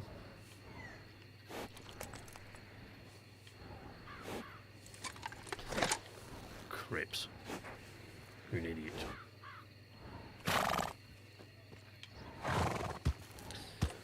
What do you reckon, Dave? Do you want to get the treatment? The treatment. There we go. Let's go and get you the treatment. Man, that got dark fast.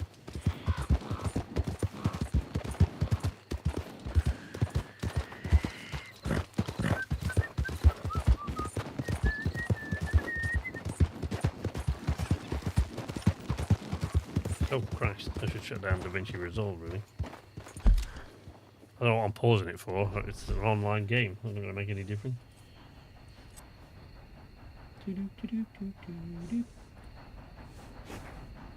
No, you can save it. I haven't made any changes. There we go.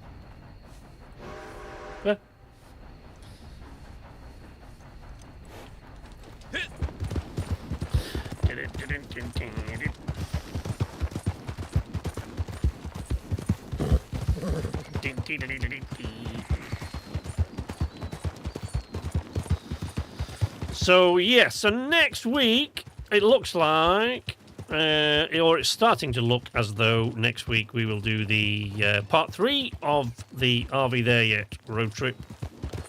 Will be next Tuesday, by the looks of it, and then we're going to try to get the Axel, a rematch with Axel in Grounded, done before Christmas if possible.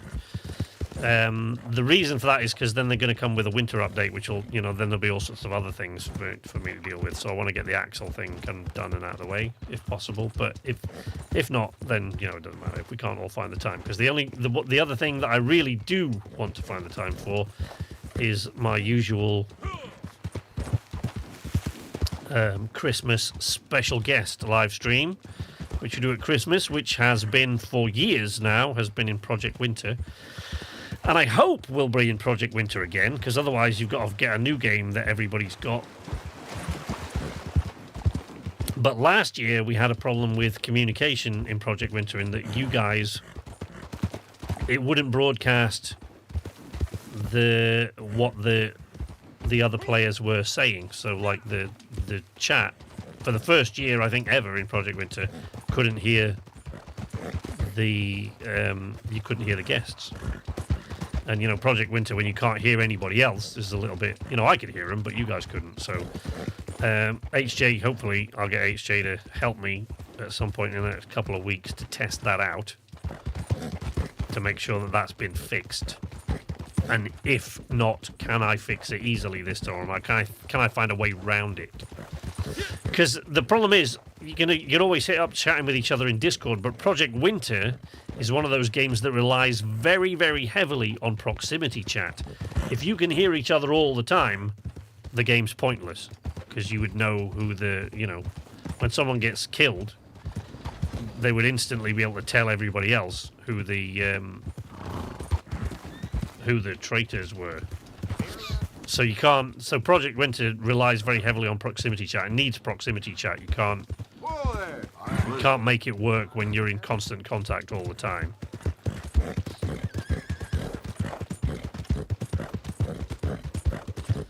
Valentine. Those not familiar with Red Dead Online, if you are going to find players, this shows how much this game has changed and how empty it is of griefers most of the time now. Because if you are going to find dead bodies... Oh, no, alright, maybe not. What did I just say? If you're going to find dead bodies lying about the place, here you go. This is the place. Howdy, partner. Yeah. I was, for a moment there, I was going to say, that rarely happens anymore, but look, there they are, dead bodies littering the streets. This is the town. I don't know why Valentine, in particular, has become that place, but Valentine is the one settlement on the entire map that is pretty much always fucked up by players coming in here and just killing everybody in town.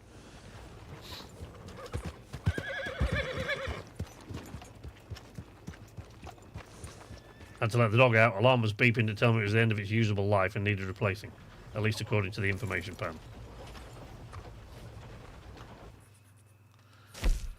Okay, let's...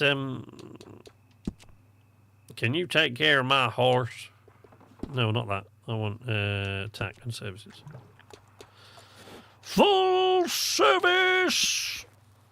Give him the full treatment. There you go, Dave. Dave's had a spa day. No? He'll be alright now. Right as rain. Come on, ladies. This sirloin will put a smile on your man's face. Guaranteed. Guaranteed.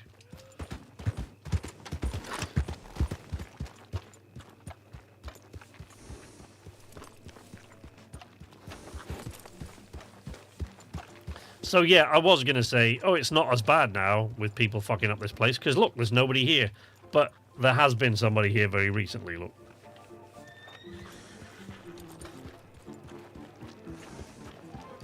Red Dead Redemption 2, one of the things when I made my review of RDR2, it doesn't happen in online, as far as I'm aware it doesn't anyway. It doesn't happen in the online mode, but one of the things that blew me away completely about... I mean, there were so many things with Red Dead 2. It's why it's one of my favourite games, probably one of my top 3 favourite games of all time.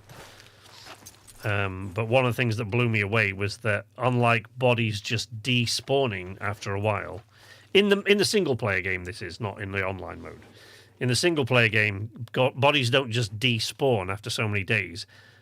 If you watch from a distance, right, NPCs show up to pick the bodies up and take them away one at a time. It's, you know, seems like a small thing, but what do you think, Dave? Anybody? Good old Dave. Me and Dave go back. Long way. I shouldn't really give him anything to eat. He's just had a full spa day treatment and restaurant thing.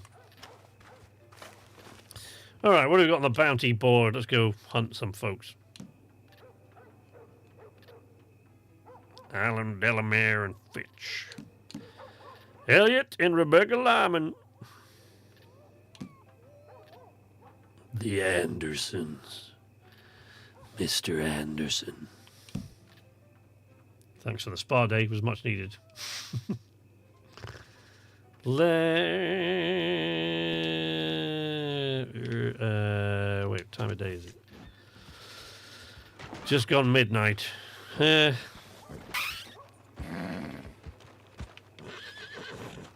there's a player. I wonder if he's the player that killed everybody in town.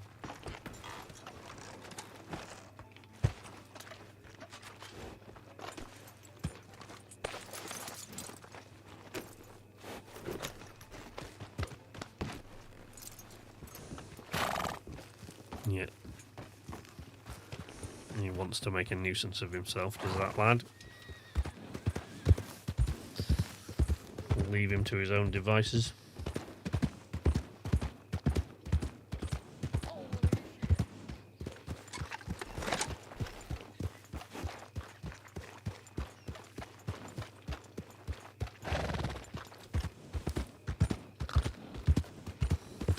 Let's head over to...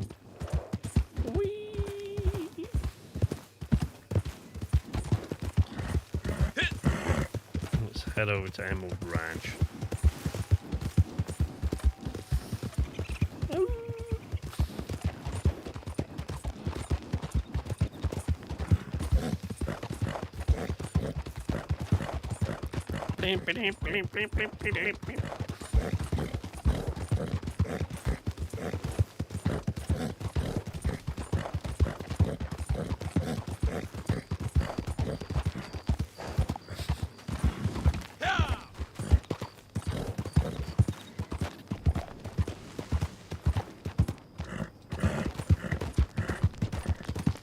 I say head over to Emerald Ranch. If I pick up a bounty from there, it's almost bound to send me back to Valentine.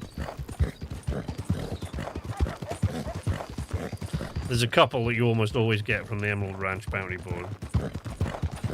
One of them is a guy who usually sits under a tree by the pond nearby.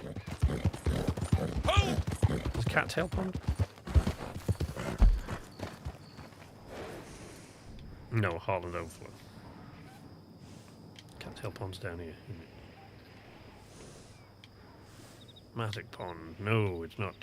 God damn. See, that's what I got. Dave, stop shitting all over the place every 2 seconds, for Christ's sake.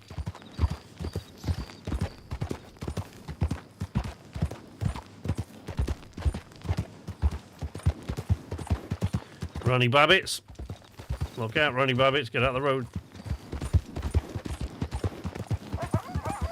Get out of the way!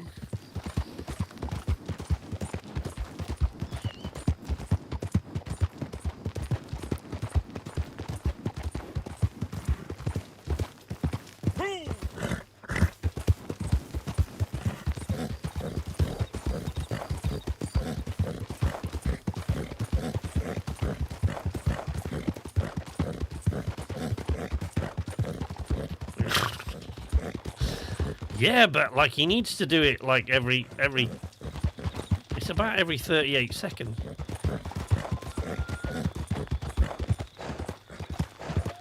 Again, as the boys will tell you, they like to tell me that that's probably also largely to do with what I'm feeding him. Racehorse feed all the time. An owl.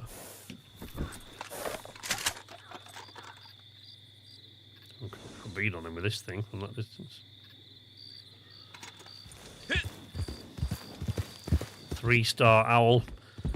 You can't quite often get 3-star birds in this because, of course, when you shoot a bird, almost always you're shooting them out of the sky. And when you shoot a bird out of the sky, of course, it goes poof. So then it hits the ground with a little bit of force. Not much, because of course it is still a bird after all. Oh, I know what we do. Very fast metabolism, yeah.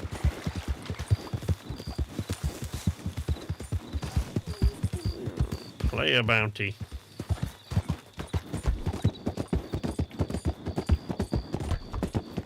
It absolutely does. Our horses don't shit half as much as yours. So they keep telling me this. Their horses don't shit as... And one thing's for sure, nobody's horse is quite... You haven't seen much of Dave's mental state today. He seems quite calm. But you have to trust me on that. You'll see when the Red Dead video eventually, when the road trip eventually gets done, one of these days. You'll see eventually. He is absolutely... And the boys will attest to this. They can attest to this. He is mental.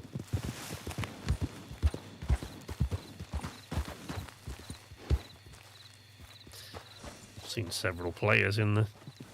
Several players today. Here. There you go, Dave. Just rest up, buddy.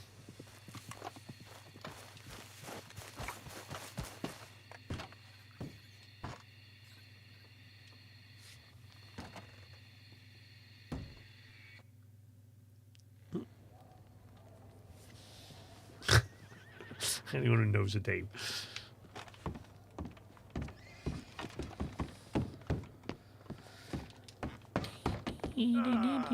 Oh, what do you want? You would do the same, eh? I would do the same as what? What are you talking about? Let's go have a drink. We can ship it whenever. You've been mashing up that batch for a long time now. It's a long time since I ordered that.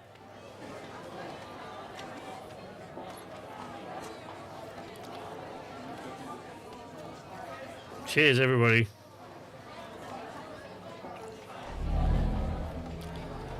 Coming in here drinking by myself. Normally when I'm in here drinking, I've got the boys with me. And there's always a slap fight. We always end up slapping each other. For about half hour. HJ's favourite thing is to get really hammered. It's his favourite thing to do. And it is funny. I'll grant him that. I don't know how many times it happens. It's funny. HJ's favourite thing to do is get completely wasted and then go play with the band. HJ starts... Actually, the slap fights are usually started by me. But actually, he's normally the last one to start those. HJ, like I said, his favourite thing to do. He never starts the slap fights. It's usually me, Richard, or Matt that starts those. But his favourite thing to do... My guy won't drink this. He just had too much. Look, he's absolutely wasted now. So HJ's favourite thing to do is to get completely wasted and then go play one of the instruments. Because as you'll see... Y'all better not get grabby. I don't like shooting my audience. Well, thank you. Time for a show. Yeah, no! Wait, I want to do it. I've had enough to drink. Give me the... Let me play. I guess we can dance a minute. Maybe some of y'all know how this one goes.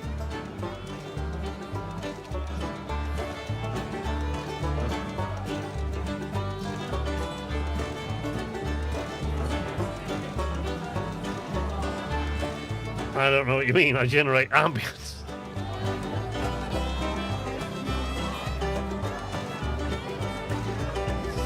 Right, wait. See if I can do it now. See if I can do it now. Step aside. I got this. Right, listen.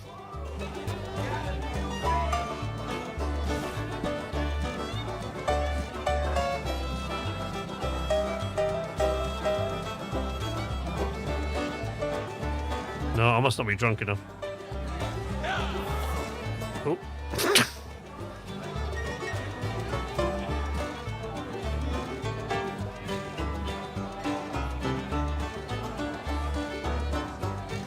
Okay, let's let her play the piano. So the best instrument to do this with is a fiddle. The fiddle. No, I'm going to take over. Oh, wait, let me go and get more juice. Excuse me, sir.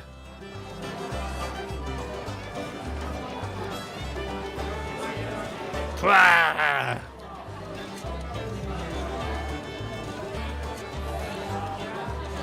Oh no, there's a player in here now.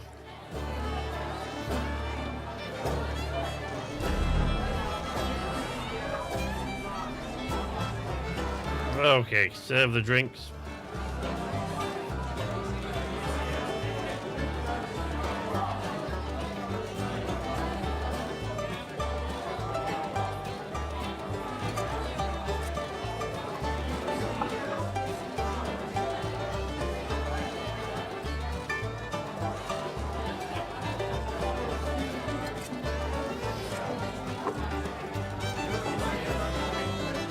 I can never remember how to do it, but there's the drunk interactions in this game are absolutely amazing.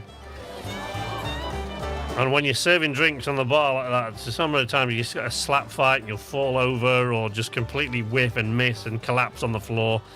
You play all the instruments out of tune, or you slide the drink down the bar and it just goes whee straight off the end and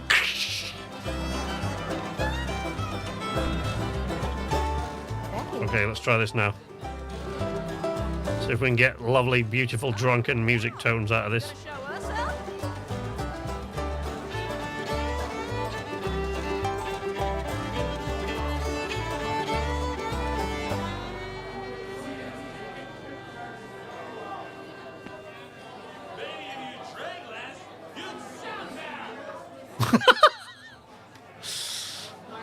We're good, huh?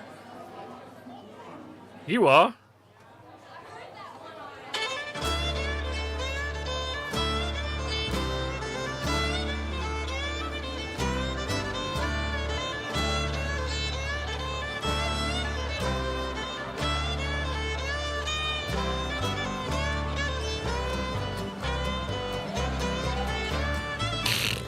I mean, no, that's not too bad. Like, HJ gets completely wasted when he does it.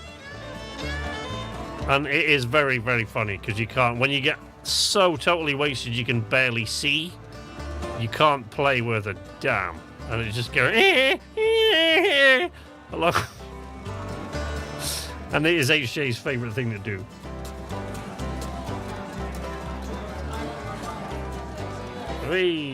Wait, what am I supposed to do today? There's a daily challenge for the bar, isn't there? And the moonshining. Oh, dance! Let's go dance! So I'm sobering up now.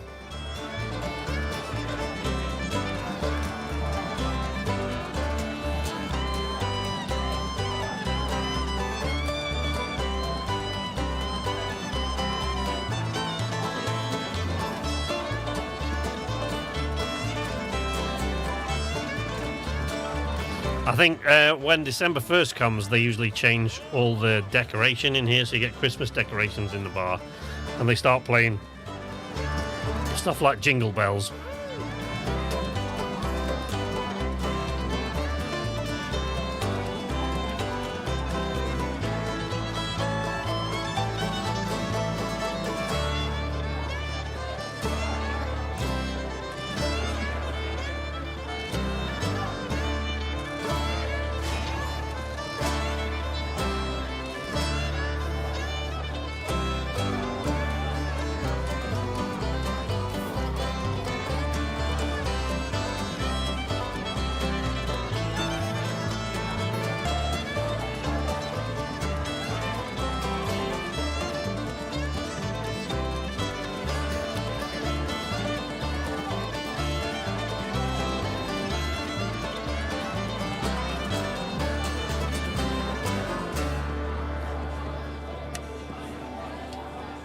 Alright, they've stopped now, you can stop.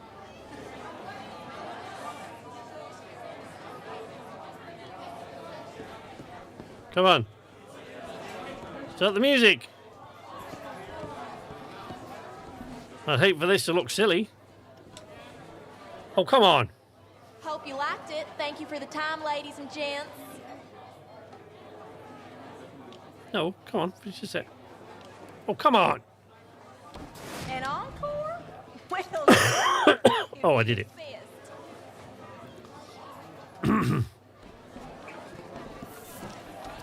That's enough tomfoolery.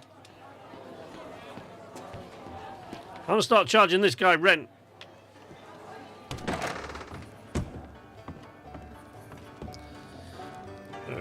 Oh, let's deliver some moonshine. Come on, buddy. So, what shall we create? Well, Oh, we haven't. Oh, really? I haven't made any. Oh, no, I have. Yeah. Okay. Really? That sucks. That'll do. It'll do. What the hell? Good. You are Good. bon. You are ready to drive, yes? Yes. Our clients are a little impatient for sure. Mm-hmm. We wish to make a good impression. These customers have shown they have some good taste. Shut up. Palate is simple, of course, but given their lack of culture, I have to admit that they have chosen well. These jugs will arrive quickly. Can you and just get on with it? One piece? Yes? Yep. Christ.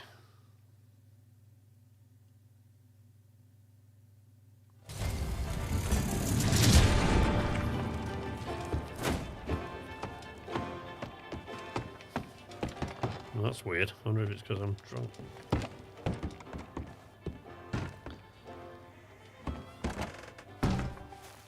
Rene of Allo Allo.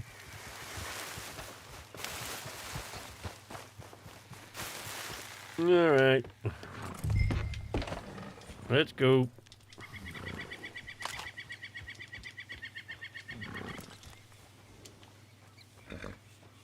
All right. Apparently the wagon doesn't want to move.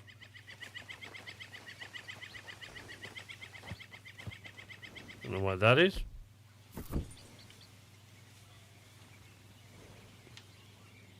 That's very strange.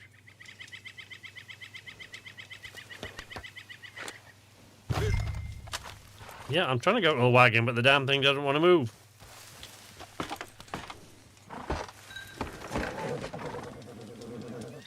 What? Okay, wagon won't move.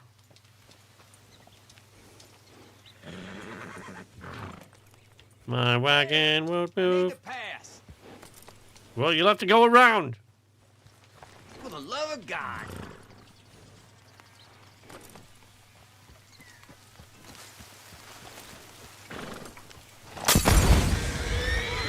Ugh. Asshole.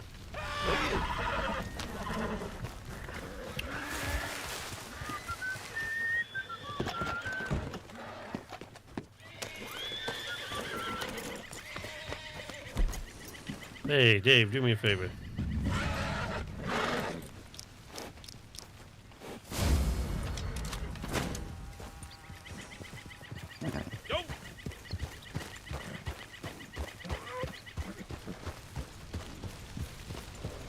He's blown up my moonshine wagon, so I can't make that delivery. Anyway, look, he's cooked the horses and everything now. Isn't that nice?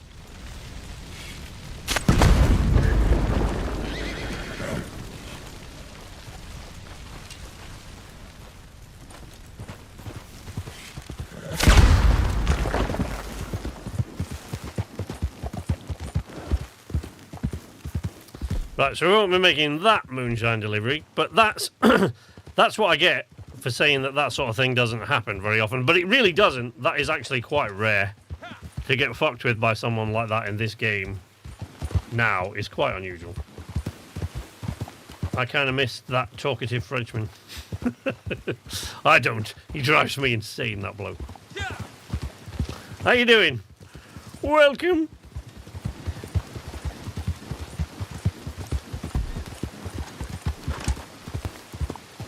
No, he's got a body. Alright, let's in case his body wants to fuck with me. Which he might.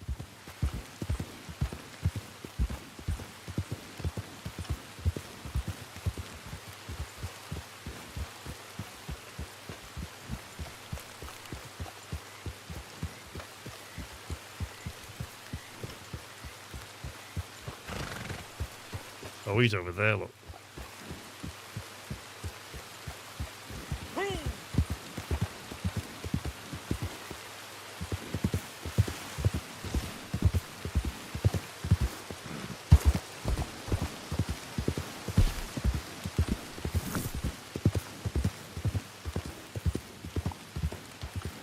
Is that him? Yeah, that's him.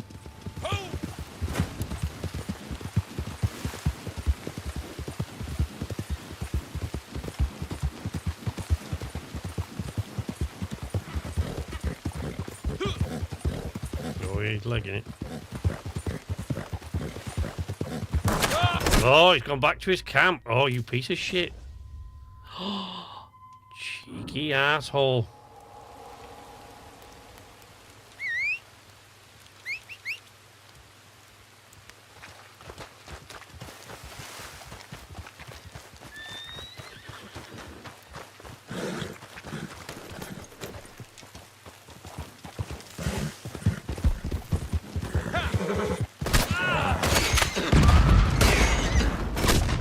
Oh, son of a bitch. Son of a bitch!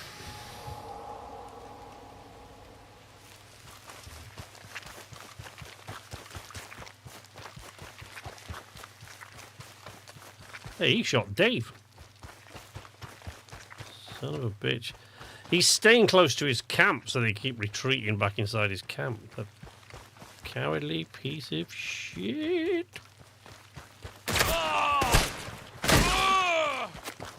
Need my hat. Oh! I have a particular perk on my character where if you're wearing your hat, but I need my horse for that.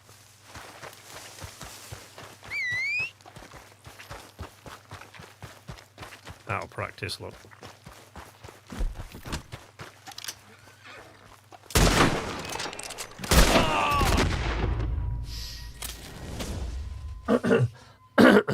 Yeah, I have a particular perk. If I lose my hat, but I need to get my horse back to get my hat back. So with my hat, I can take one shot directly to the head and not get killed. But the downside is that without your hat, you're extremely weak and feeble. So, you know, it's not ideal.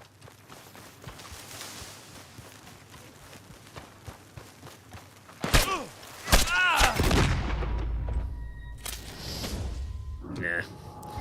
Nah, he's going to walk all over me because I need my hat, I need my horse, and I haven't got either. Has he been fucking with somebody over here? I think he has.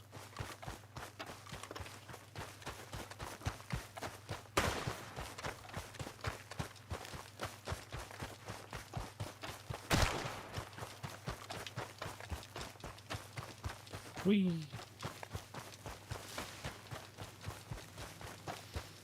Yeah, I need my horse. Oh, without my horse, I can't have my hat. Oh, without my hat, I'm a sitting duck. Because, yeah, it just makes you much weaker when you haven't got the hat on.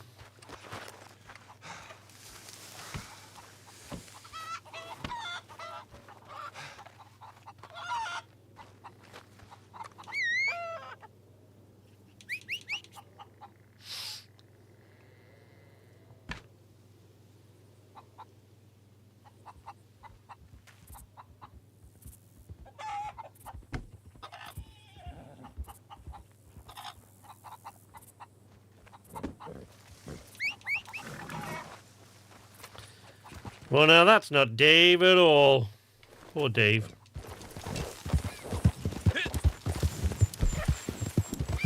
Need my hat. There we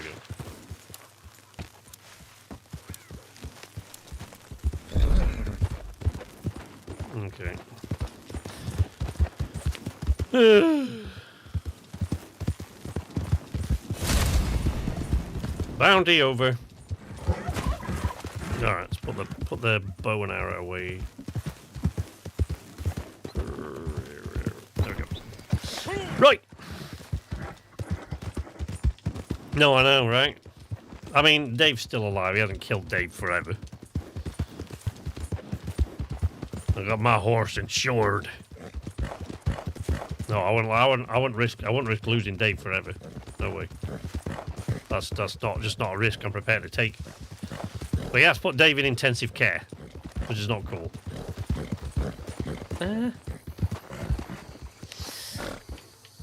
That first guy, I don't really understand why he was still on defensive mode. I think because he attacked my wagon and not me, I just kind of got caught with the collateral. You know, I just caught with the overspill of the damage he did to my moonshine wagon. So for some reason he was then still in defensive mode, which he shouldn't have been. When I shot at him. So, but then that guy, I think he was the other half of that guy's posse anyway, since he had the star over him. And he was already red, so he was the other half of that other guy's posse. But he had a bounty. I don't do player bounties very often. Everybody's dead, Dave.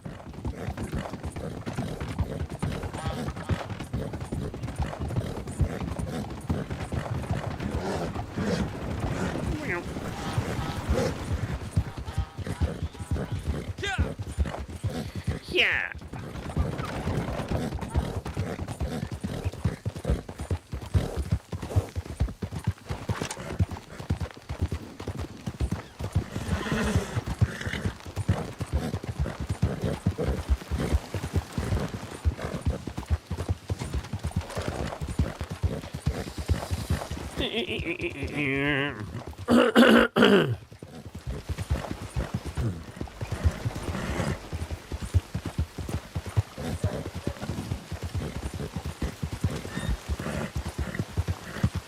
Whee. Welcome to Saint Denis.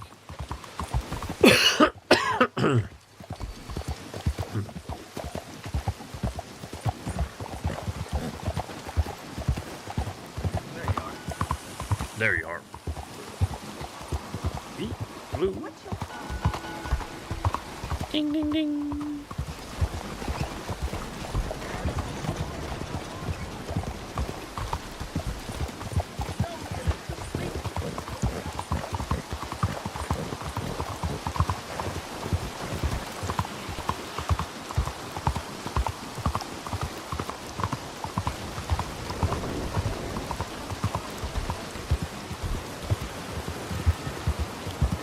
It's coming down a bit, isn't it?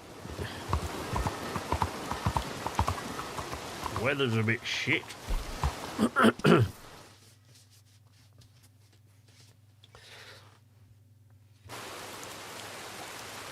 I can't remember the last time I failed a moonshine mission. They're one of the easiest missions in the game.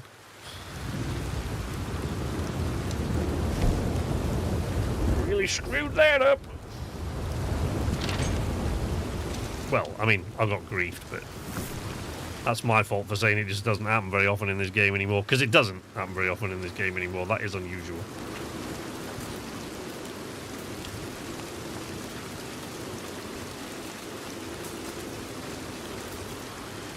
Get the old cores back up.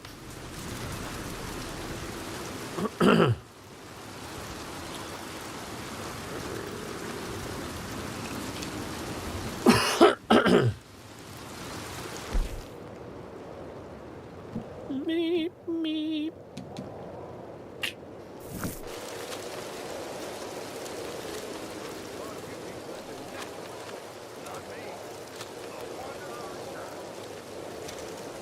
There we go. Right, gonna need some more of that.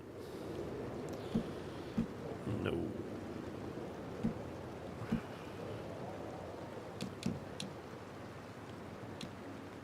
Oh. Well, that sucks. Need to find some mint. Ooh.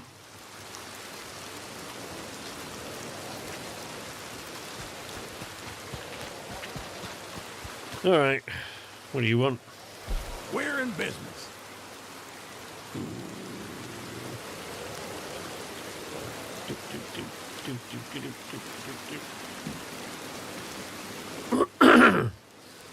Order the supplies. I can't be bothered to do a resupply mission. Well, if you insist. Yes, I do insist. I'll do some hunting for you, but I'm not doing the resupply mission. I can't be bothered with.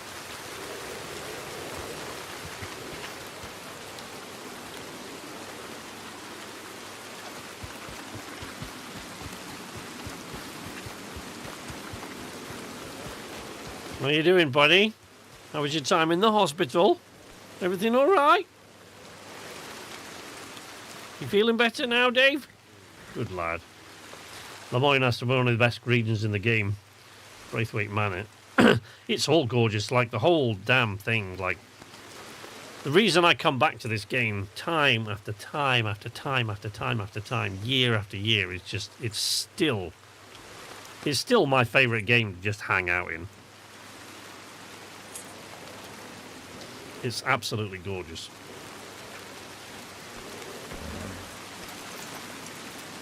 Alright, Dave. Come on.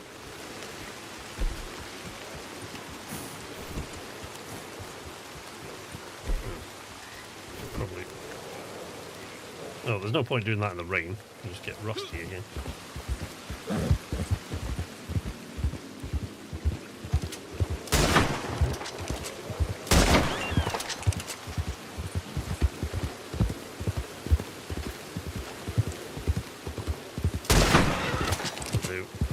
Fairly close. Oops. Uh-oh. Oopsie. Sorry.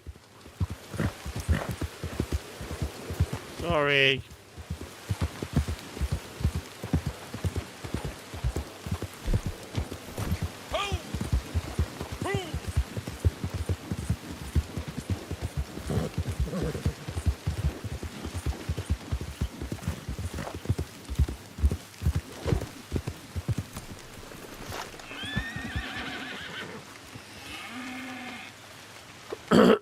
Animal lover, vegetarian, shut your eyes.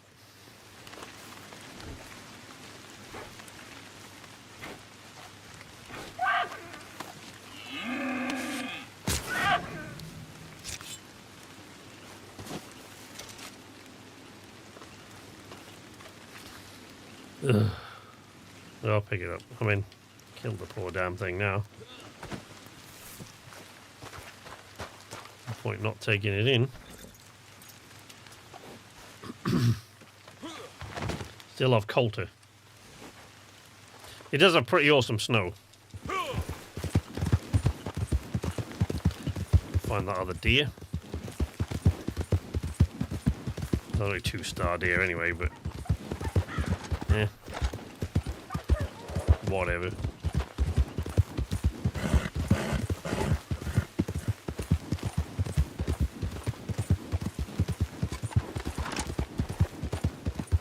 Just up the way from the camp.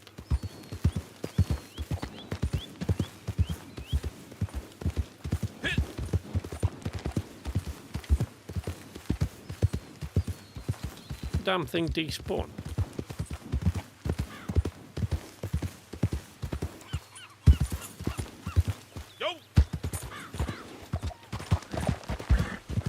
Must have. That's weird. Go after a cougar. Yeah, sure, I can do that. I can go after a cougar. Dave, they want us to go get a cougar. He's alright. I think it's the other boys that make him nervous. When look, he's fine. He's fine as rain. Supplies are running down fast. Oh. I've got a squirrel in there. It's probably not in good shape. It's been carrying that squirrel around. And some rats. Been carrying that squirrel around a while. No comment. Oh, smart ass.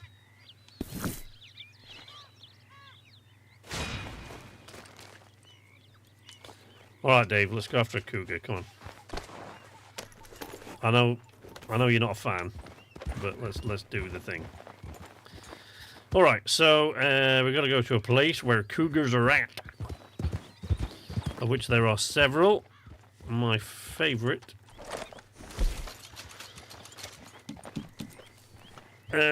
is up near Arnsberg and Van Horn, up in the top. Whee! Up there, Brandywine Drop, just north of Arnsberg, Roanoke Ridge. And there's usually a cougar that spawns around about here.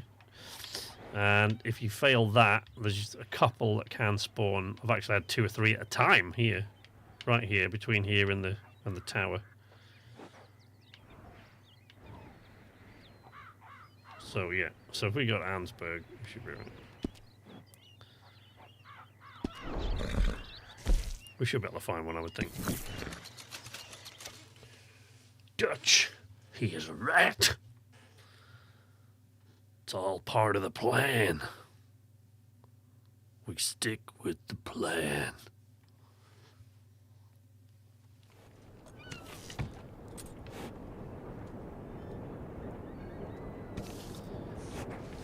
You gonna get on with your sweeping or what? I'm gonna get Dave. Look, I'll do you a favour. I'm gonna get Dave off your deck in there because he's gonna shit all over it. Right, come on, Dave. Head up to Brandywine Drop.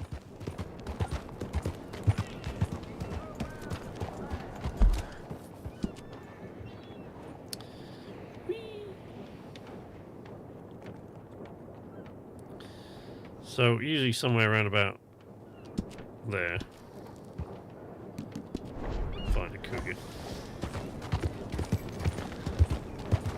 All we need is money. Good morning. Well, you know, good morning for you. Where are you that it's morning? You on something?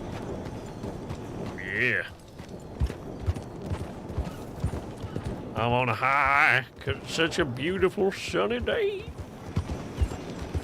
Well, you know, now the rain's dried up a little bit. We're going cougar hunting, so we'll either be back with a cougar or we won't be back at all.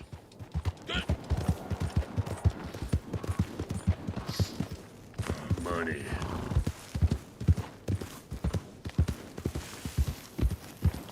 On the squirrel.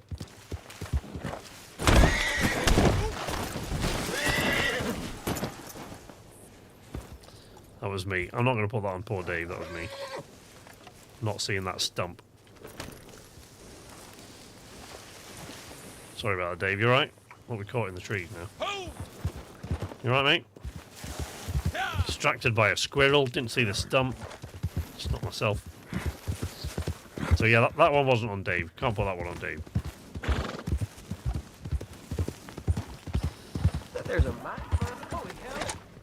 Jesus, there's a lot of squirrels kicking around.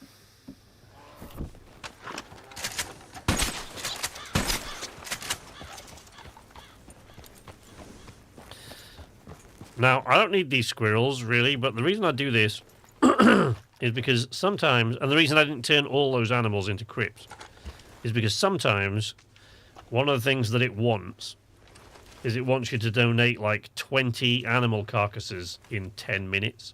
Or something ridiculous like that, right? Which, if you're just looking around for animal carcasses, depending on where you're camped, can be quite hard to do in 10 minutes.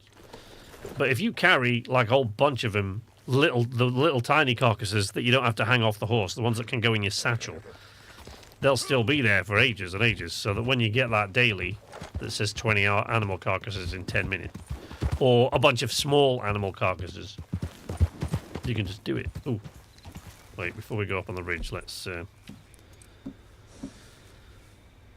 we go. Shotgun with slug and express cartridges in the Springfield.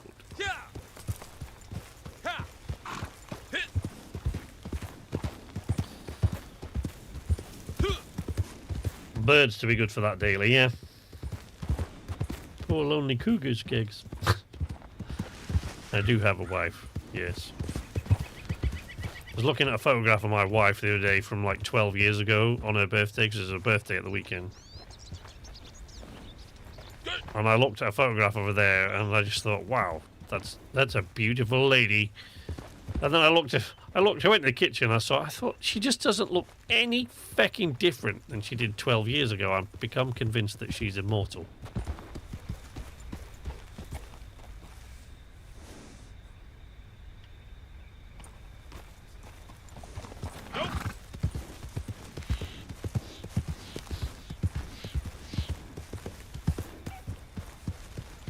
So there's often a cougar around here somewhere.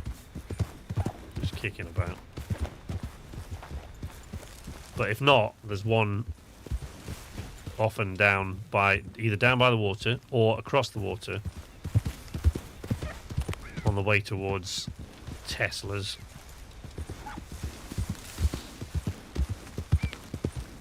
Little tower there.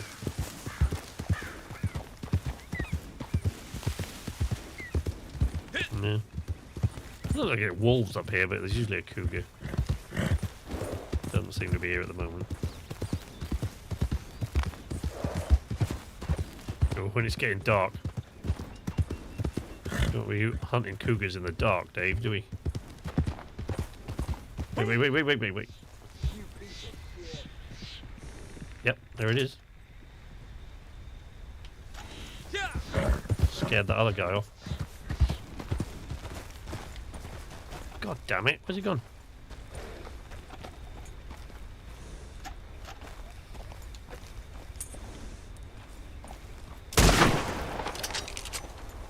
Uh-oh.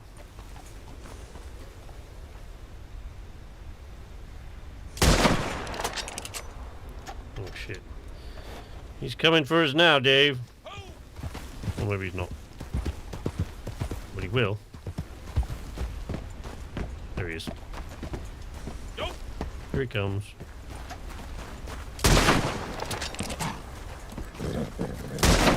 Oh, goddamn fucking thing.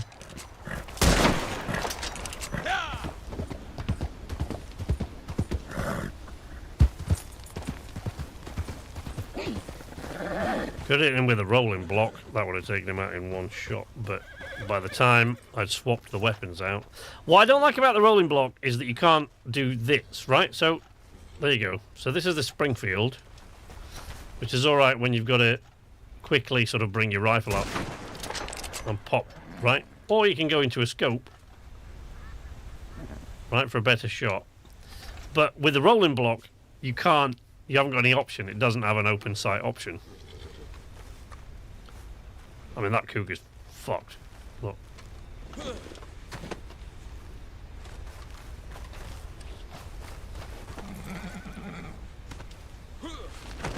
You see? It's the other lads. They make him nervous. He's alright with cougars.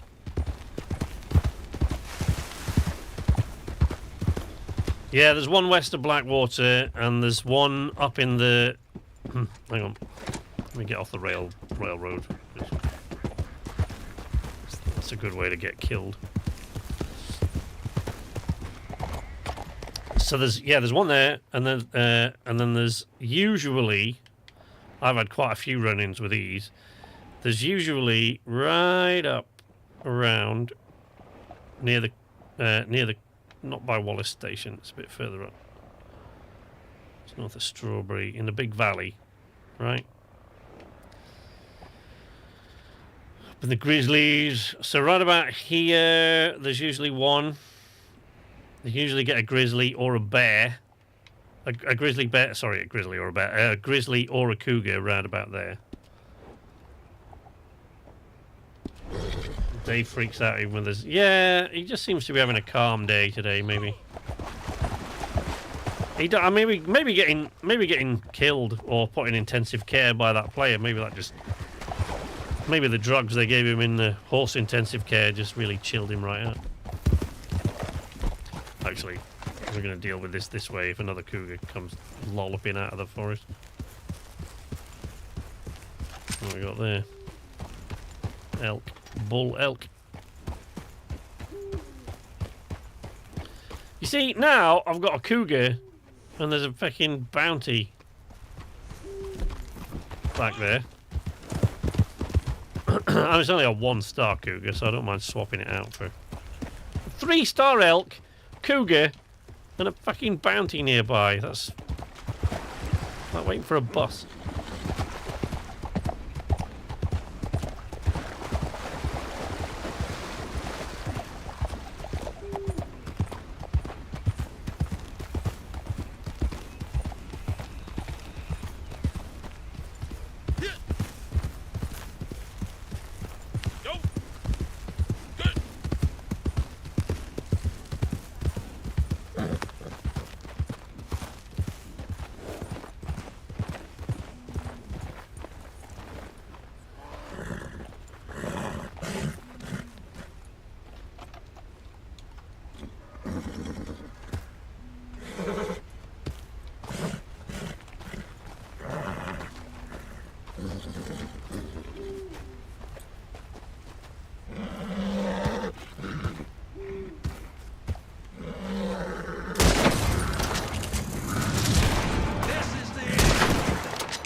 Or hit him through the trees.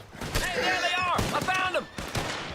I don't know where the bounty is, but he's not coming alive, that's for sure. Ain't no one gonna save Well, he might be. He's still way back there, look. I think he might be in the house. Choo.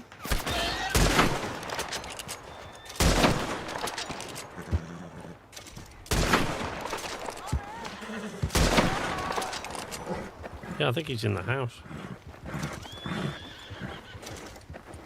You barely worth killing, sucker. Let's get rid of this guy.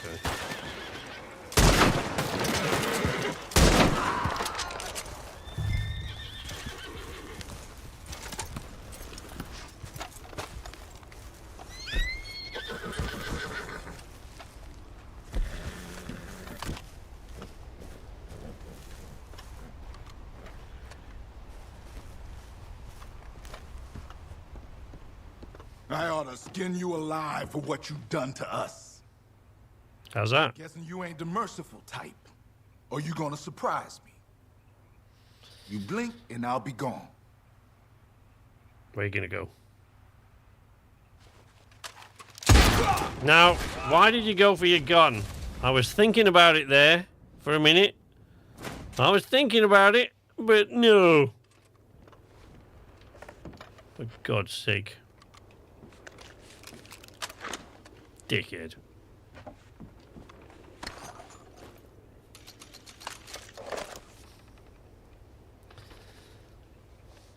Weird watching SK looking for cougars in his area. I think he'd be more discreet.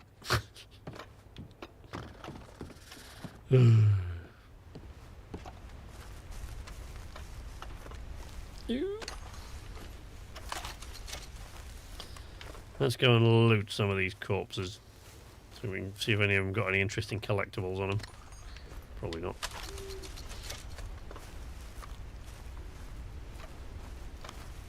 Put the gun away. What did you get that out for?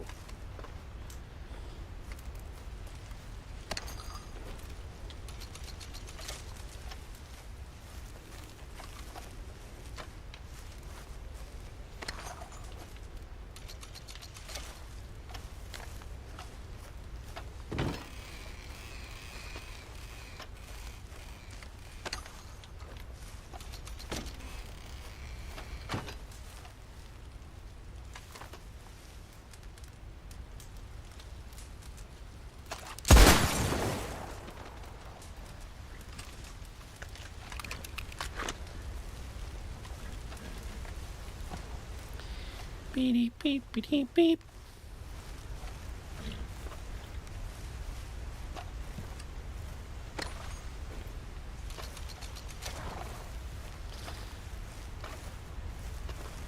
I thought I was a fucking zebra I was seeing through the woods there.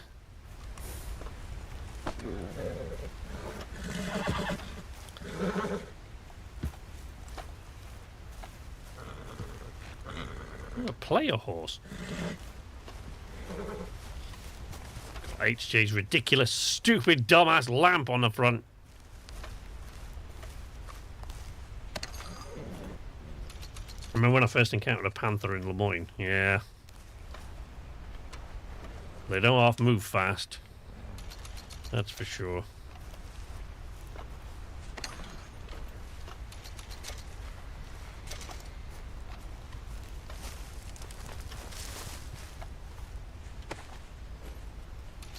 Your high beam. Yeah. I had a pocket watch.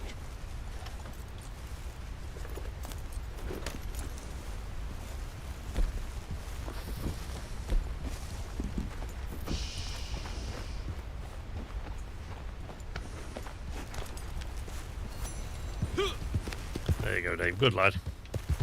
Good lad, buddy.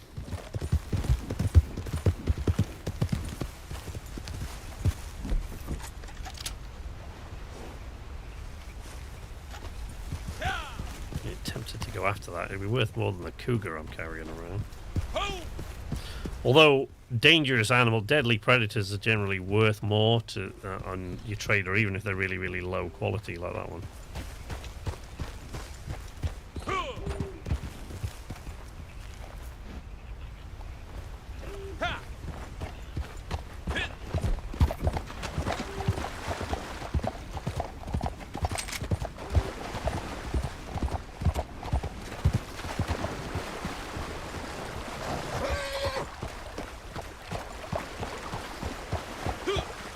I need the rolling block to make a clean kill of that elk. Anyway. Another one over the other side of the river. And a deer.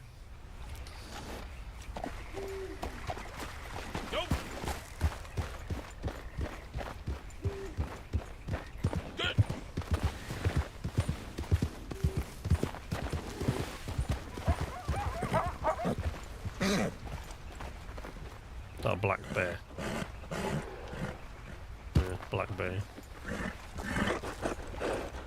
I can hear it. Chill out, Dave. It's cool. It's cool. It's a man on a horse carrying a gun. It's a black bear. He's more frightened of us than we are of him. If there was a grizzly, it'd be a different story.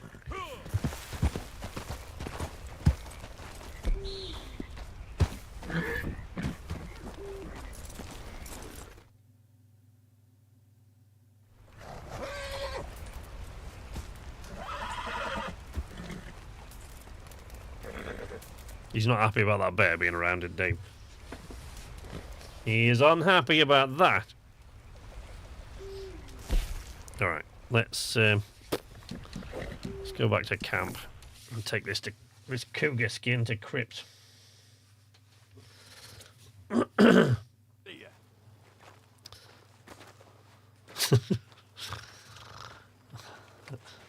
HJ is always fond of telling everyone about a particular bear encounter that HJ and I had near Manzanita Post. That was funny. I'll give him that. Getting a little low on supplies here. There you go.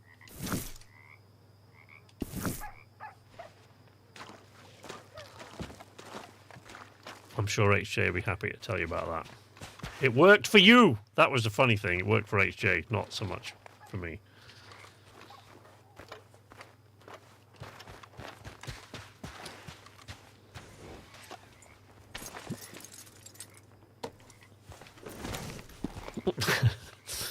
So the funny thing the funny thing was that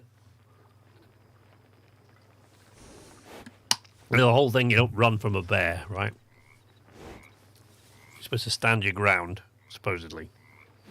Pretty sure I wouldn't be able to do that if I was face to face with a real grizzly bear, but he says it translates into, this is years ago this happened, it translates into the game. You see a grizzly bear charging you, so I want to test to see if it works. You just stand still in the game and the grizzly bear won't attack you.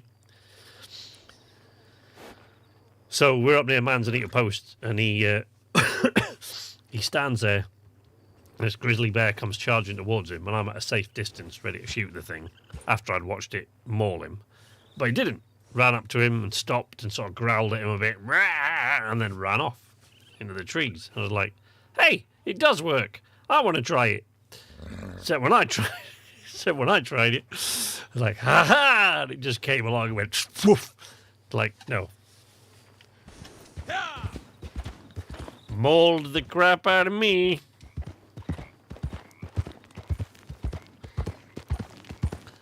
Bears are afraid of HJ, but not of me.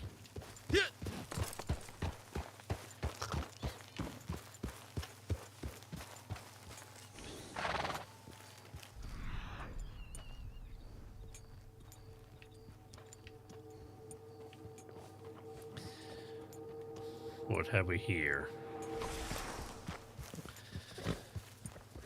Oh, that'll do. That's what I'm after.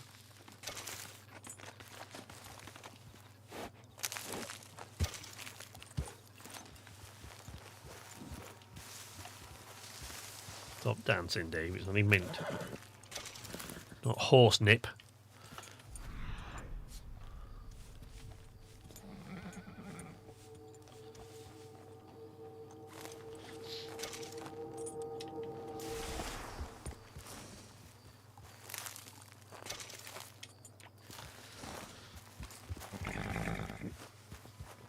You want to see me get really fucked up, we should go see... What was that? You don't very often come across any deadly animals around here. Or it's misty, so it's foggy. There's quite, imagine it's the wrong time of day, but there's foggy during day. Oh, there's a legendary animal over there.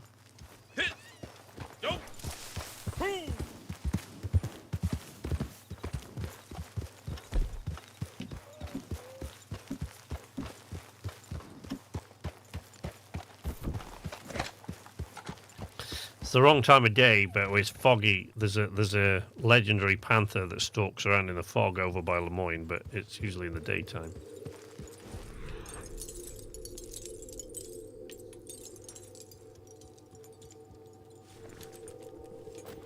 I can't remember what the legendary animal is in this area. Like a coyote or a fox or something, I think.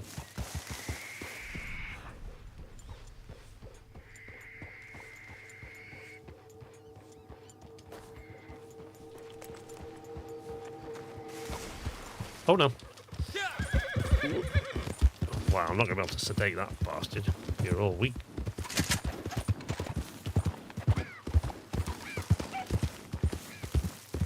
Ah, there you go.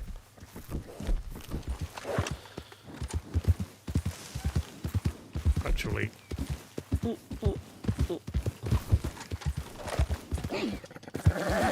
This is a legendary animal pelt, so it doesn't really matter what state it's in.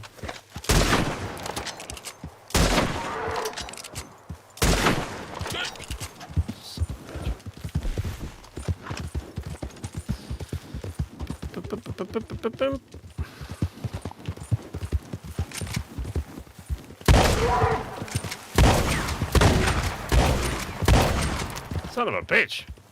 Can't hit that damn thing even with a shotgun. Man, these things are tough. Ah!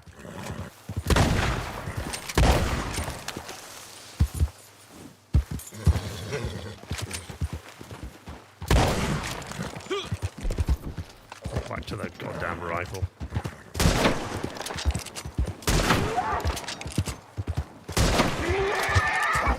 There we go. Woo! Yeah, trying to sedate that, I'd have been here all week.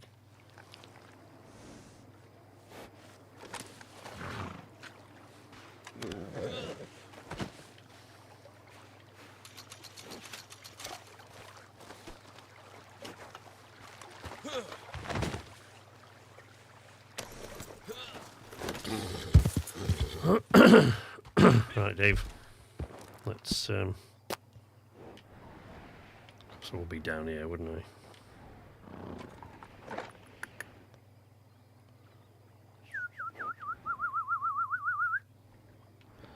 You go see Harriet. She would really be very, very, very unhappy with me right about now. Oh, I'm not going to a rig station. I hate that place.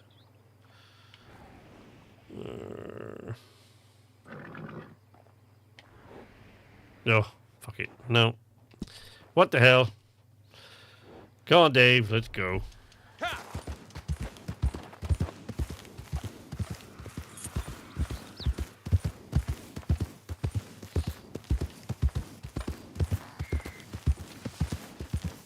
Can't wait for her to drug you. I mean, she is a complete goddamn psycho, that lady. Come on, Dave. No. No. No. Alright, alright, alright. I get it, I get it. Let's just go this way.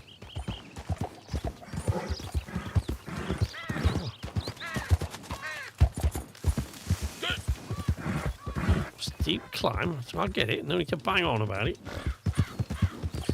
Harriet. Should we go see Harriet? We'll go see Harriet. I'll drop this off and then we'll go see Harriet. She'll drug me because I've killed lots of things. And frankly, I've gone through periods where I haven't killed anything at all in 24 hours and think, right, now it's safe to go see Harriet now, and she still sort of roofies me.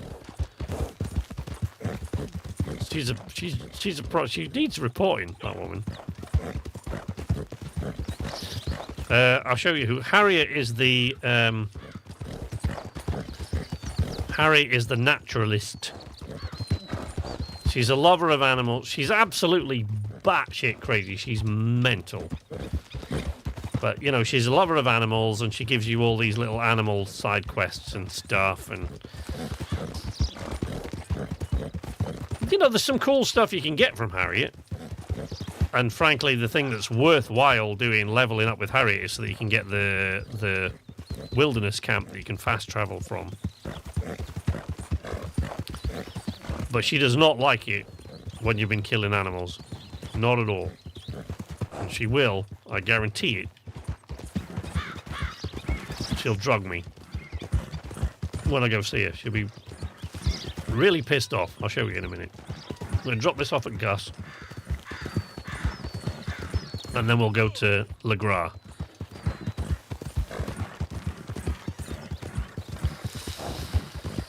You could have not killed something in 3 days. You'd accidentally run over a bunny at any point in that time. Oops. That's it. She'd drug you and leave you out in the swamps for the gators.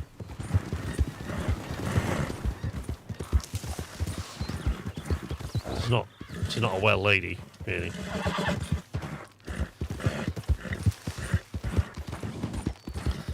I mean, sometimes if I need to go see Harriet to, like, complete my dailies or something like that.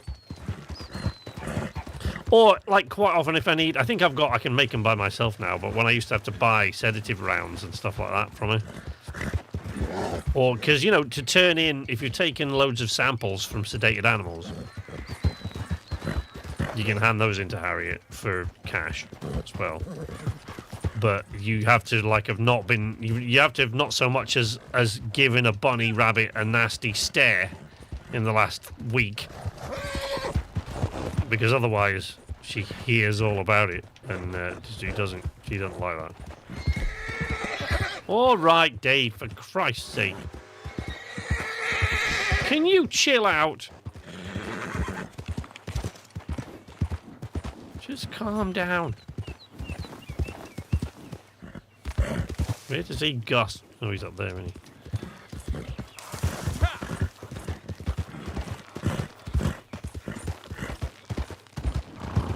Hey, stop a minute, will you? I am stopping. You're the person I came here to see, buddy.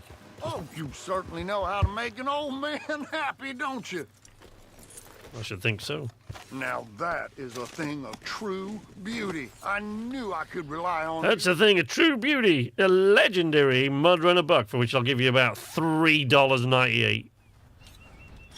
Okay, then. I don't know. He'd probably give me about $26 or something.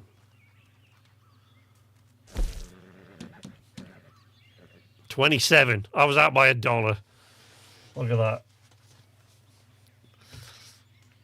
Yeah, $27. There you go, Gus. You're welcome. Good luck out there. Thanks. I'm going to see Harriet, so I'll need it. Gus does not like Harriet at all. I mean, it's not hard to see why. To be fair. Right. Let's go see Harriet.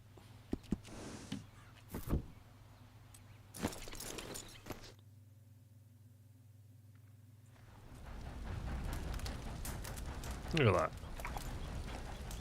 Dave, what the fuck are you doing? Dave just moonwalking in thin air.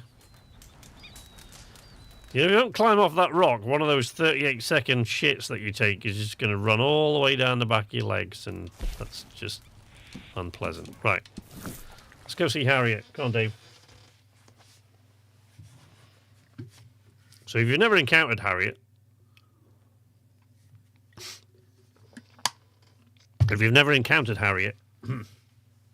you're in for a treat. Because I can guarantee you, because I've recently killed an animal, so I can guarantee you she will be pissed. She is going to be very unhappy. Not going to be pleased to see me at all. And she's surrounded by gators, look. There's gators everywhere around here. But she just drugs you and leaves you in the swamp.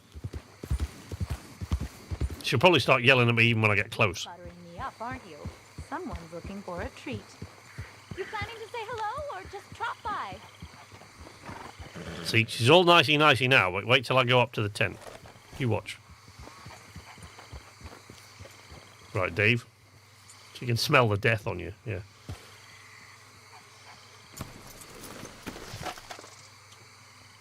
Right.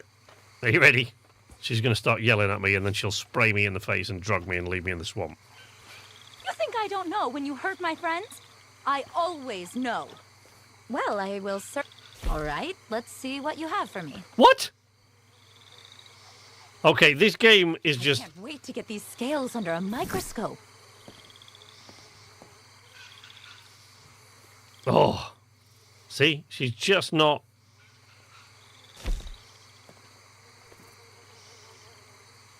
Wow, she's not behaving like Harriet, that's for sure. Be careful with these. They can be lethal if used on our smallest friends. Yes, I know. For our sturdier companions. But for you guys, just for you guys, I'll show you what I mean. Set then? Should be a fairly easy way to make sure that. So that is weird, right? Because normally, even you have to have not touched an animal for minimum 24 hours for it to not just.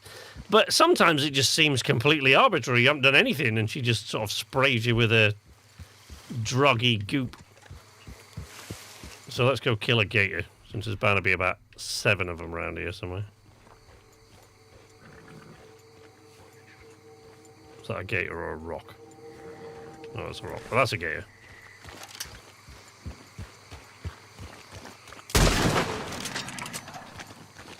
I mean, if I ride up to her tent with this skin of this thing on the back of the horse, it's because you're trying to show us that... I know! Well, it's like earlier on tonight, I said several times with people saying, oh, I haven't played this for ages, because there used to be people that'd fuck you up in the game. That rarely ever happens to me in this game. Most people just don't come anywhere near you at all. But tonight, of course, because I said that, I got attacked when I went to start a moonshiner mission. I got attacked while trying to start a moonshiner mission, and they blew up all my booze.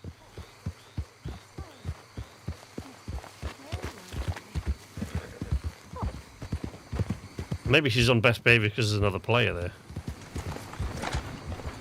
You never know. Definitely a drunk party game in Florida. Is that a gator or a rock? Sam Beckett in her body.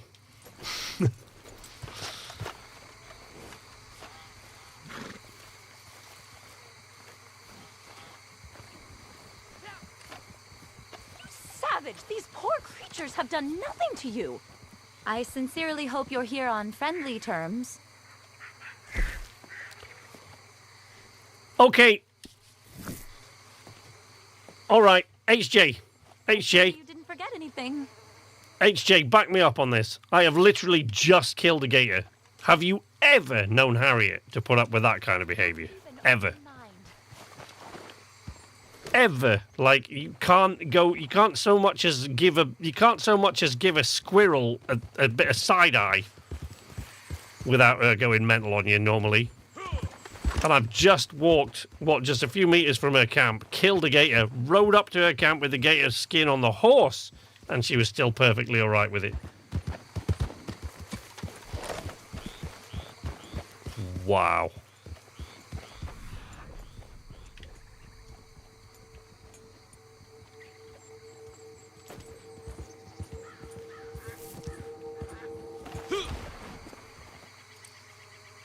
Gator there, Dave.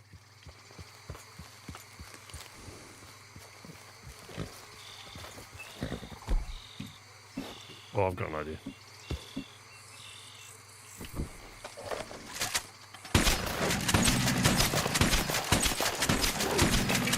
There we go.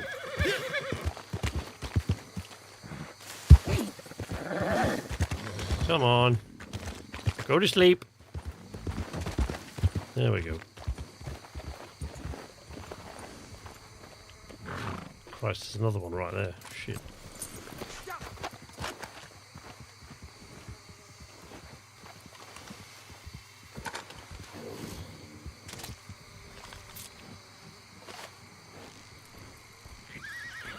Right, I'm not going to revive this gator.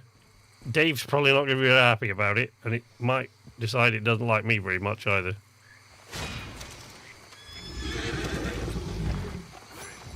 Yeah, there goes Dave. He's headed for the hills. Yelling at me as he runs away. What the fuck you waking up for? He's gone to see Harriet, look. Harriet! He woke up again. Don't go in the water. There's a bunch more of them in there, you idiot. Dave, come on now. Come on. We're done with that. The gate is gone. God's sake.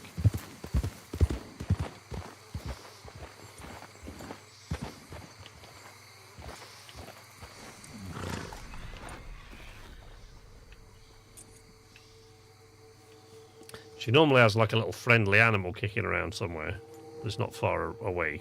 Sometimes it is actually a gator. I'm sure if I actually shot that thing like right in front of her, she couldn't possibly like...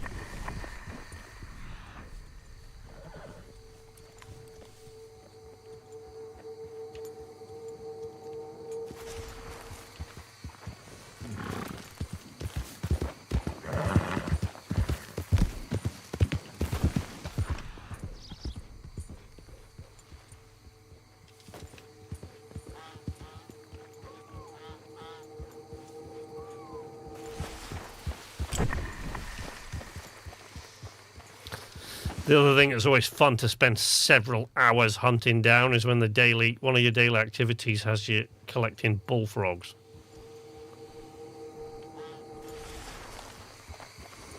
Gator in the water.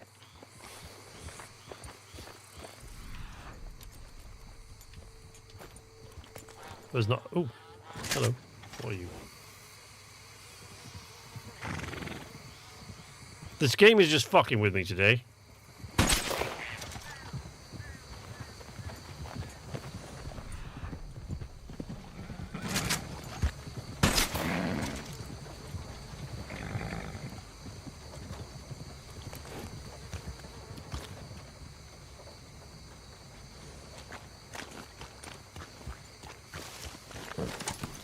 See? Game's just fucking with every single thing I've told you is difficult to do or is a pain in the ass in this game. It just goes, oh, is that right? Like, find 2 American bullfrogs, right? And normally I'll be in the swamps 4 hours chasing around trying to find bullfrogs. I just saw 2 in the same place right after telling you that they were a nightmare to find. It is absolutely trolling me today. This is ridiculous. That's at least the third thing that always happens or that never happens that I've told you that it's just made me out to be a liar instantly. All right. What else we got around here? There's probably about 5 pelicans in the trees here.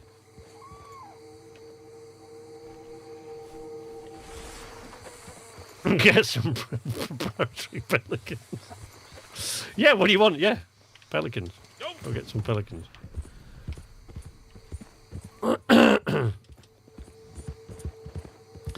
Too many gators. Give me an animal that's not a predator. I mean, we are in the swamps of Le Gras. That's kind of hard to come by. Dave doesn't like being around here generally. I mean, not sure I would, to be honest, if it wasn't in a game.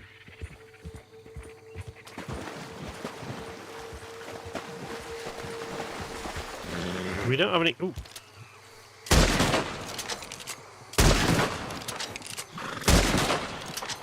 Stay still, you... Son of a bitch.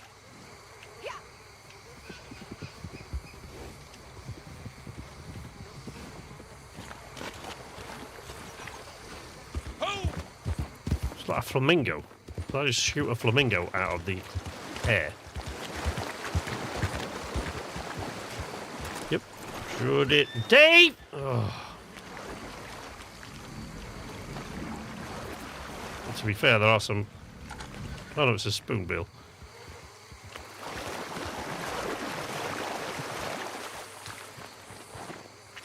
Right, Dave just legged it now. You're not coming back. Boars in Lemoyne swamps. Yeah, that's true. Look at this.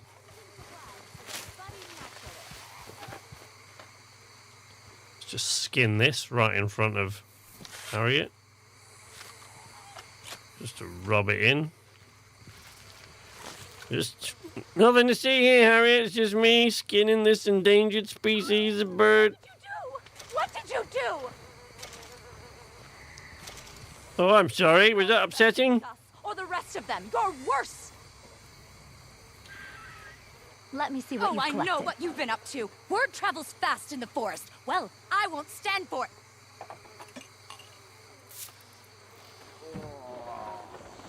There you go. I mean, that's absolutely ridiculous. Because, like, normally you can be so careful and you walk up to her and she still does that. I haven't killed anything in days. And she just does that anyway, and it really winds me up. Because if there's a thing that I have to do with Harriet, if there's a reason that I have to go see her, I always make sure I haven't touched anything or hurt anything for, like, it's almost as bad as, it almost goes far enough you have to make sure you don't eat any meat for about 3 days before you go see her. She's really that upset about, like, animals getting hurt, no matter what they are, right? Even if you are getting attacked by stuff. She doesn't like that. Don't kill an animal. Let it eat you. Look, I just woke up somewhere in the swamp. It's usually not far away. Usually not far from where she is. Look, she's only over there. Right? But yeah, you usually have to be super careful, right? And that time, in order to get her to do it for you guys, I had to just literally skin an animal right in front of her face.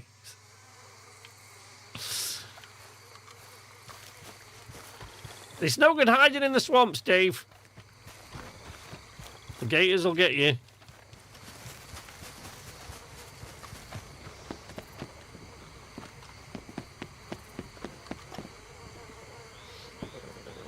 Word travels fast in a forest.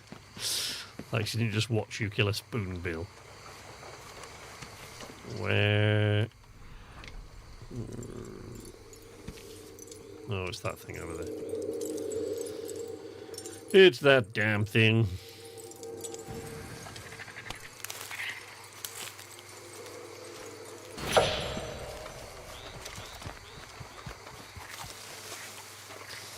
Oh, idiot. Right, what else we got?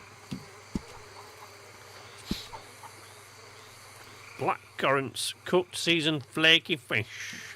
Fish caught with a lure. That should be easy enough. Wait. Stop doing that.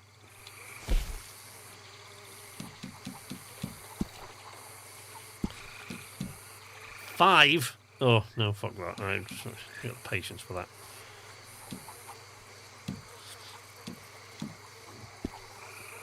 Skin some snakes, pretty sure. But hey, let's go do some bounties. Did that say West Elizabeth? Yes. All right. Naturalist is my least favourite profession because it literally contradicts the trader profession. It does, yeah.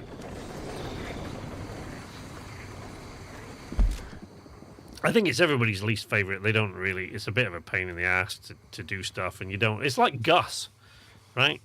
You take him a legendary animal pelt. Legendary, and he gives you like $27 for that. Well, for that one, slightly more for some than for others. But I think the most he pays you for any of them is like $36. That's like for a legendary panther, for Christ's sake. I thought it might have just been the company you keep as to why she sprayed you in the face after everything he's done.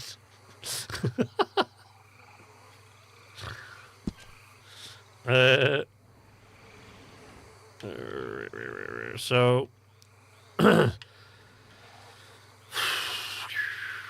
let's do black. I don't like strawberry. I don't like really being up there in this part of the...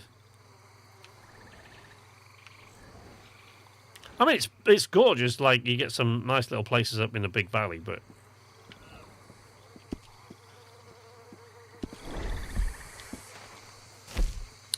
All right, let's go to Blackwater.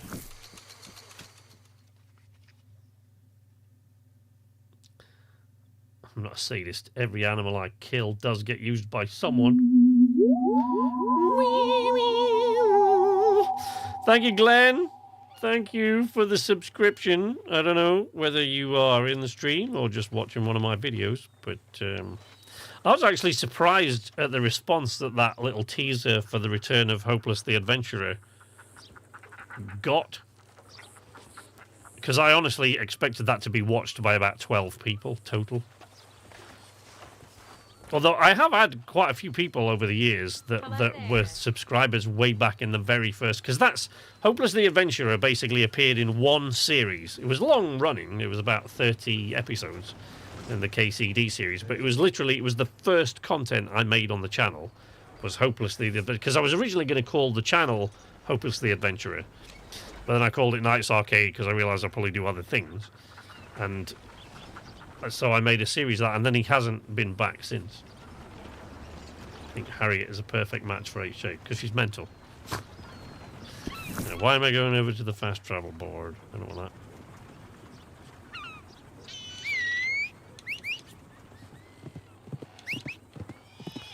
that. There's Dave.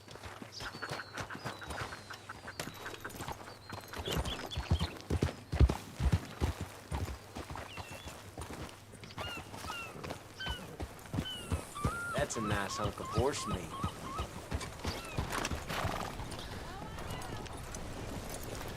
Jack the Ripper over there, prowling the streets. Right. Thaddeus Walters' men. What was the only thing... What did it say about the bounties besides that? Hard or legendary bounty mission. Okay, yeah, we did that. One player bounty, which I didn't. I failed miserably to bring in. 2 bounties brought in from West Elizabeth posters. So let's do this.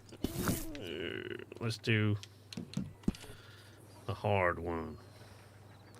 Can I ask for advice? Yes, it depends what the advice is, I guess. This is a Q&A. Yes, go ahead.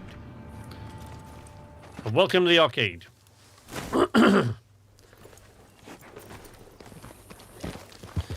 Oh no, not this damn thing.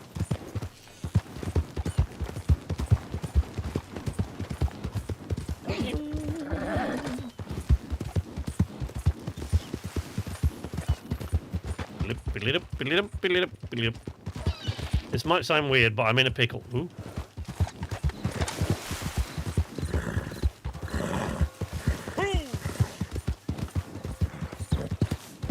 Tracking bounties, yeah, no, I hate them. Well, this is a hard bounty, so usually it just has you, yeah, you're tracking several bounties from one place to another, and then, you know.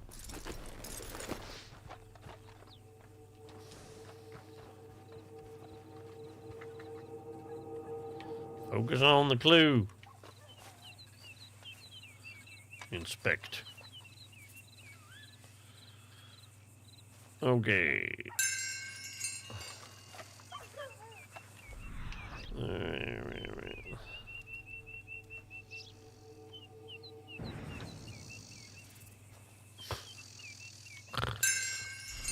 Oh dear.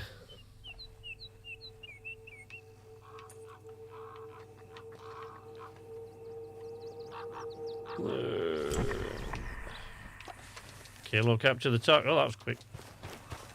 That was fast. Oh, he's going to be on the other side of the river, isn't he? Is he on the other side of the river? Yep. Other side of the canyon. So that deer. Ah, crap. Alright. Where? No!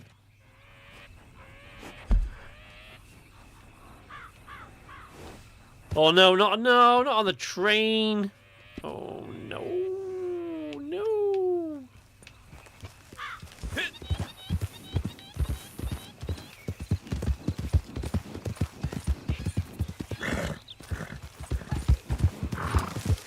Ugh. Goddamn train. Son of a bitch.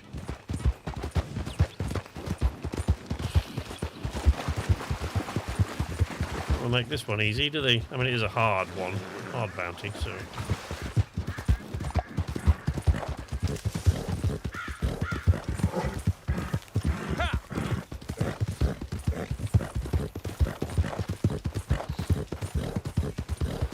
I'm assuming that that is a joke or a troll, resident.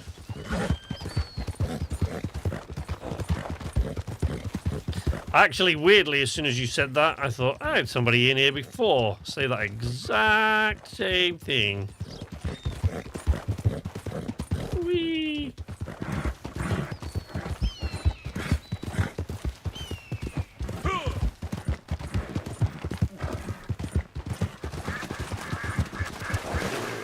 Come on. Oh dear.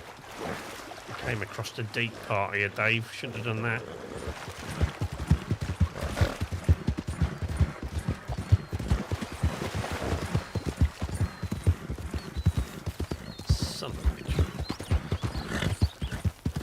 Here, have some rocket fuel, Dave. There you go, buddy. Alright. Let's go get this bad guy.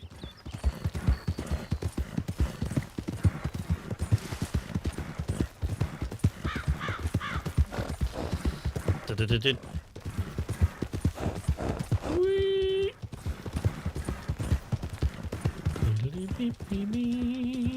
Ugh. Oh, there's the train. Alright, okay. He's not on the other side of the map or anything, I guess.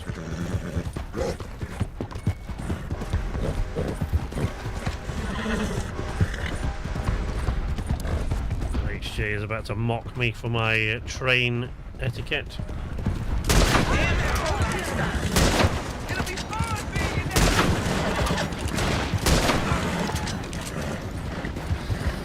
Alright. Get up there! I got you a one-way ticket to hell! Ah.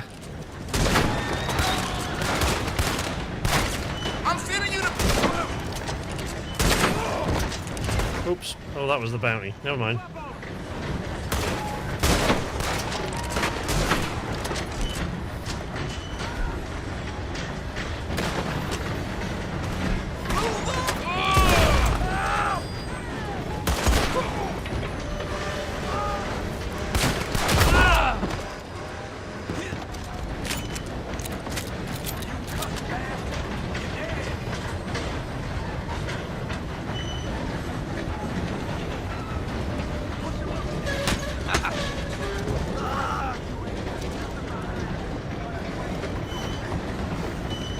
Alright. Accidentally killed the bounty. But at least this time I accidentally shot him. I don't have that situation where I tried to lasso him off the train and killed him.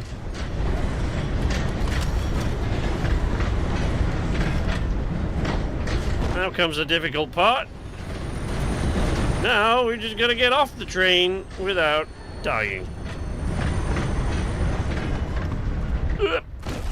Wow, there we go.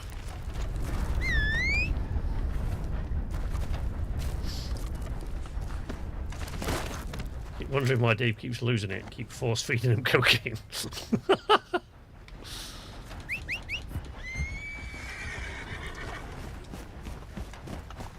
I mean, his teleportation powers still seem to be in order, so there's that. Oh, crap. Oh, we're actually at Valentine. I can just walk him right up to the sheriff's office in the next 9 minutes quite easily. I don't need to take that animal skin off Dave's back. No skin off Dave's back, that. Mixes well with the hay.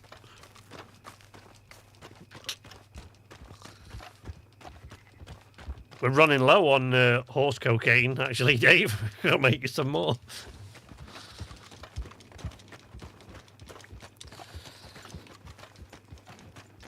I don't know why I've only got 9 minutes to do this now. He's dead. It's not like he's going anywhere, is it? Oh, he's dead, Dave. Everybody's dead, Dave. They're all dead, Dave. So we don't have to take him inside, Dave. We can just drop him round the back in the corpse pit.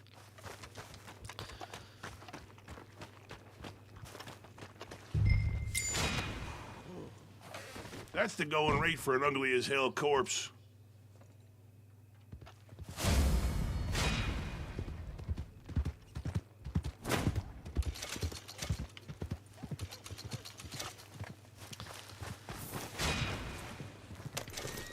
Alright. Level 186. I seem to have been stuck in the 180s level-wise for quite a long time now. He'll be going into withdrawal. He will probably be doing something of the sort.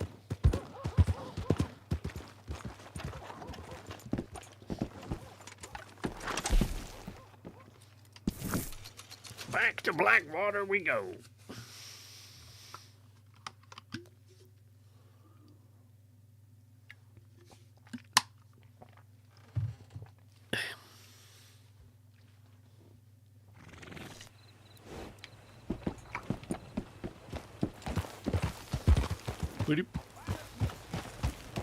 Right, so we've done that one. Didn't say...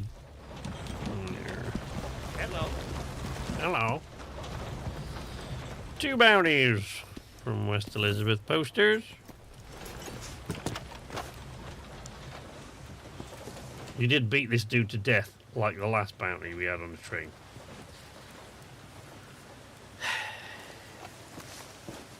That's why he was approaching Pilot at the campfire. Probably hoping he was cooking up some more.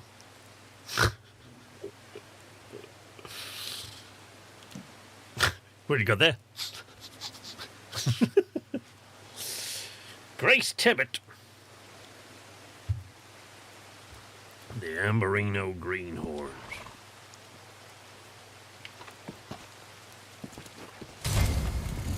All right.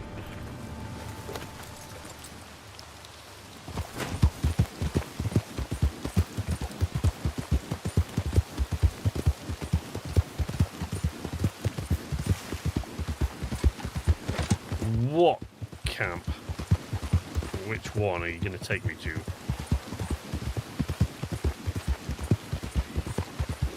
I don't know what you said. Yes, but I didn't kill him on purpose.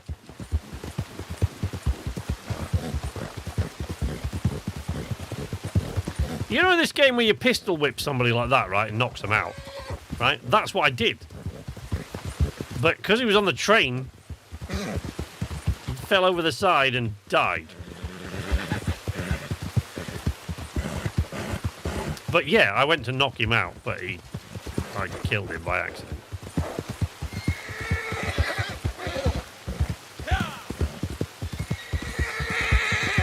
It's excessive force.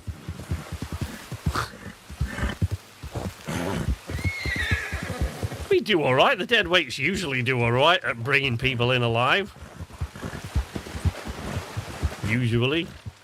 That wasn't one of the occasions, but usually we do all right.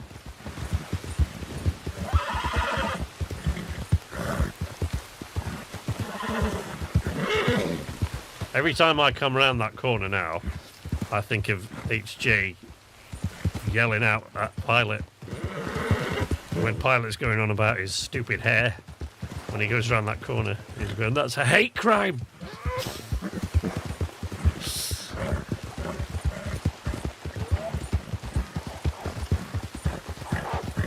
Oh, look. Wolves. Hello, boys. Oh.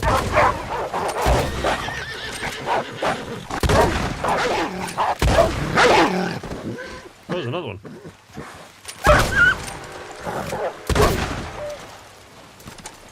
Right. Now I've got a gator skin, so I don't want to take these skins. And I realise I've still got that gator skin on. I picked up another bounty and I've still got that goddamn gator skin on the back. Once we get rid of the rust we accrue from not playing so long. Yeah. Been a good while. Oh, for God's sake. Just pick it up. I know it's a poor pelt, but it's fine. Stop shitting, Dave. I'm trying to put this hot wolf skin on your ass. No. No, I'm just not concentrating.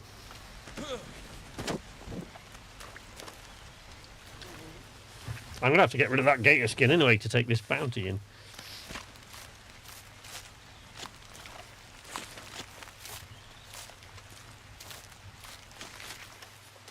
Not like gator skins are hard to come by, is it? But I can take the wolf skins. I don't have to take them off.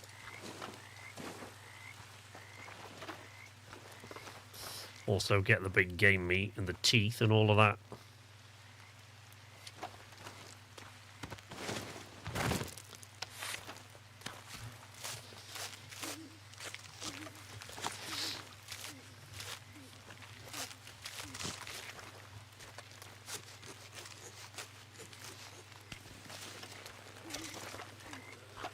Alright. 3 poor pelts is better than none since I'm going back without the gator skin. Come on, Dave.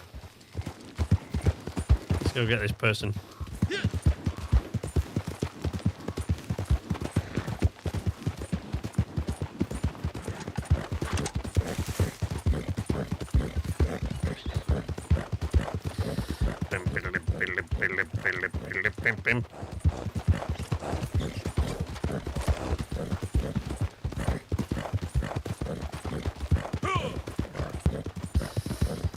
I started watching because I'm a big fan of westerns and stuff. I started watching. So I did actually start watching Yellowstone a while ago, and I wasn't that fussed with it because it just came off more like a soap after a while, and I just got really bored of it. But I thought we would watch one of the prequels, so I started watching 1883. Well, that is not a good show.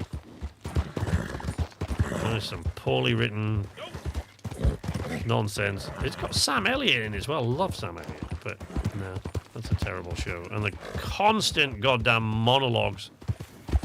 Elsa's monologues all the way through. Like, oh, poorly written, poorly delivered. Just not impressed. Also, the fact that they're talking about how terrible it is to go along the Oregon Trail and how, look, you know, it's all completely untrodden. There are no bridges or anything across any of these rivers. They've got to go along the Oregon Trail, right? But this is an 1883. It was cheaper and easier to get to Oregon with a train by that time. The Oregon Trail was pretty much no longer a dangerous, hazardous thing by like the late 1860s.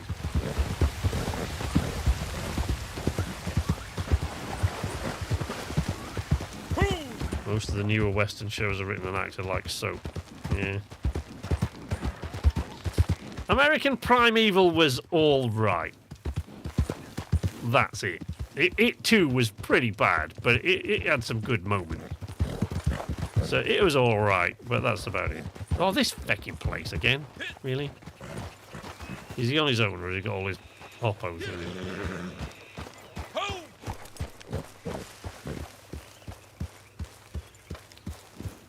Yeah, he's got all his buddies. So he's usually the one fishing down by the river, isn't he? When you get this guy. Yeah, there he is.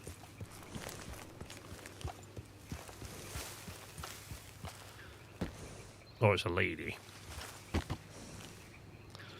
So we'll probably set that guy on fire, and she will probably run for the hills. I can't set him on fire now because he's not turning around.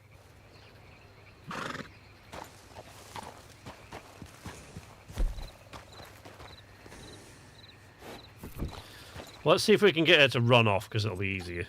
This isn't gonna end so well for you.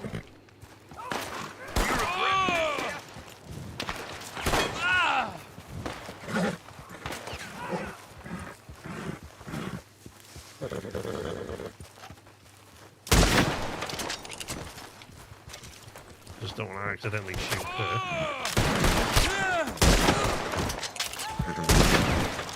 Oh my God! Help! You should have thought twice about me.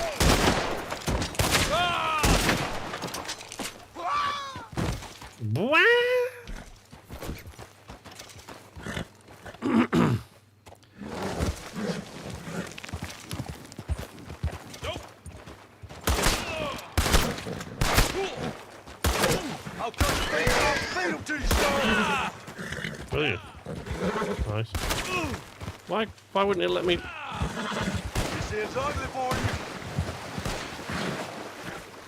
Come on, Dave. I don't know why it wouldn't let me lasso her there. Oh, there we go. No. Oh, Father of God! I'll deal with you in a minute, mister on the rocks, dude. Oh my God, help! Loot the lady. Oh, this guy. You'll pay for this, I swear it! Actually, I'm hoping to get paid for it, but I appreciate your concern for my well-being and my wallet. David, get back across the river. What are you doing?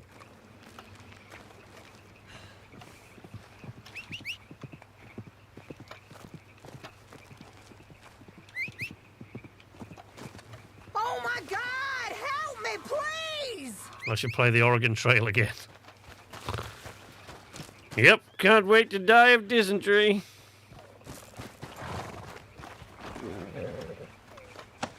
I ain't done with you! Sorry, I actually needed to remove the alligator skin first.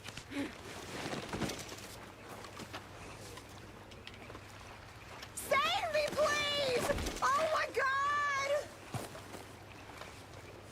Untie me or else! Or else what? What you gonna do, lady?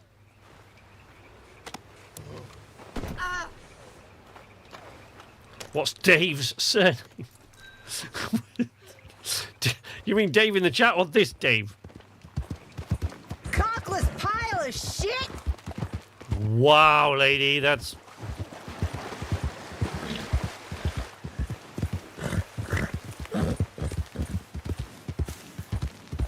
For Christ's sake. Right all the way around now, because there's no way up there. Arrogant bastard. That's me. That's me all over.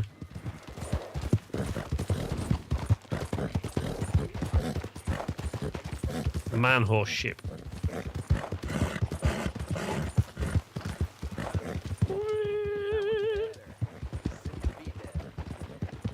Oh, prison wagon right there.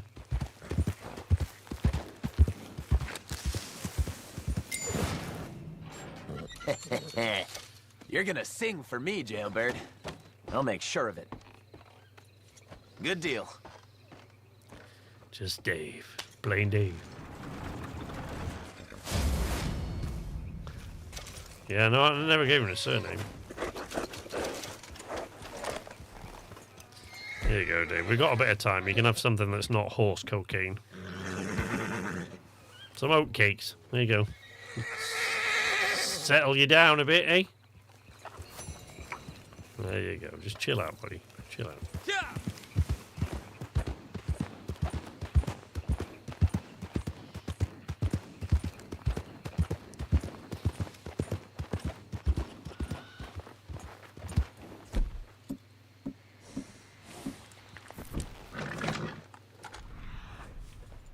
Where do you go, the little bastard? Yeah.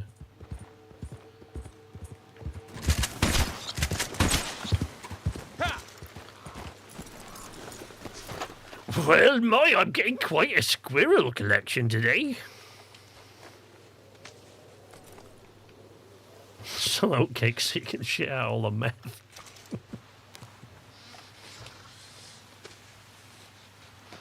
Poor Dave.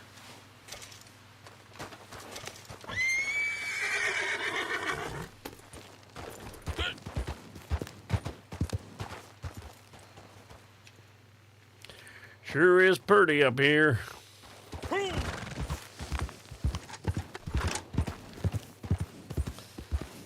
Right, what else we got on the dailies?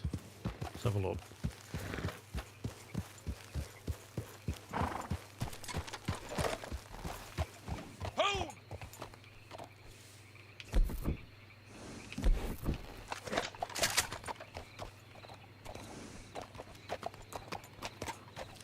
Yeah. Right, what else have we got on the dailies? Let's have a look. Let's have a gander. Trader. Large animal carcasses. Medium animal carcasses are the worst. Collectibles collected. I'm not going to make that money from the moonshine today now because they burn it all up. So I'm going to wait like at least 30 minutes for him to make another one. But I don't usually do the 30-minute ones. I do a longer one. Blending tonics. Oh, and sedated animals. Right, I could do that. Not if it's a bird, but, you know. Sedated animal. We got sedatives? Yes. Let's go find an animal to drug.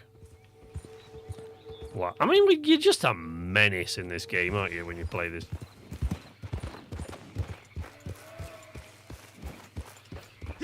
Hear an elk.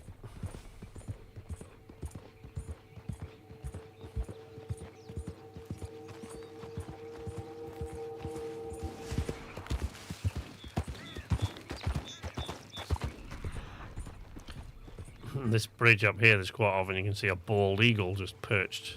It flies away when you get closer.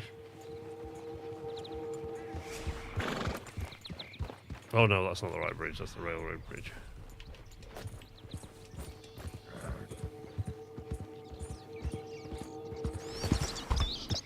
I'm going to try and sedate one of those. It'll be here all week.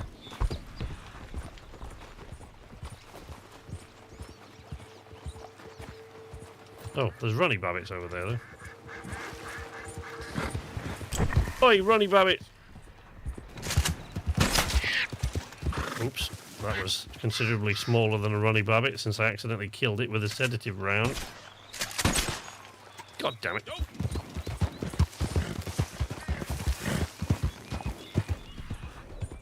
Where'd you go, runny babbit?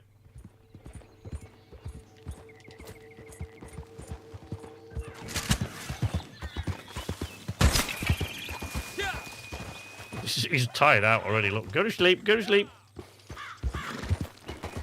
Go to sleep. There you go.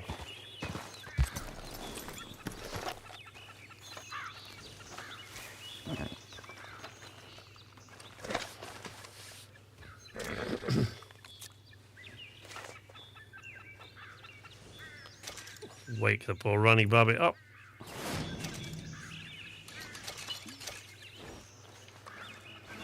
There we go. Another daily did done.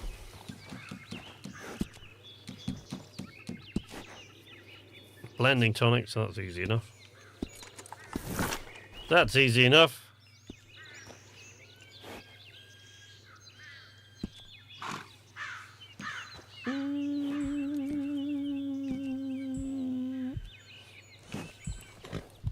Oh, I say that. I'm going in the... Not really what I wanted to do, but never mind. Oh, I wonder if I've got enough stuff to craft one. No. I have not. Craft some animal reviver, though.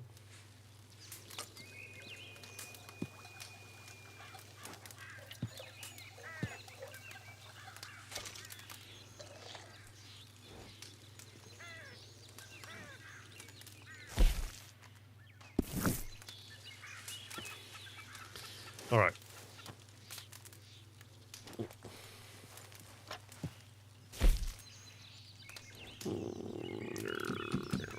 Oh, there's blending 20. Right. One.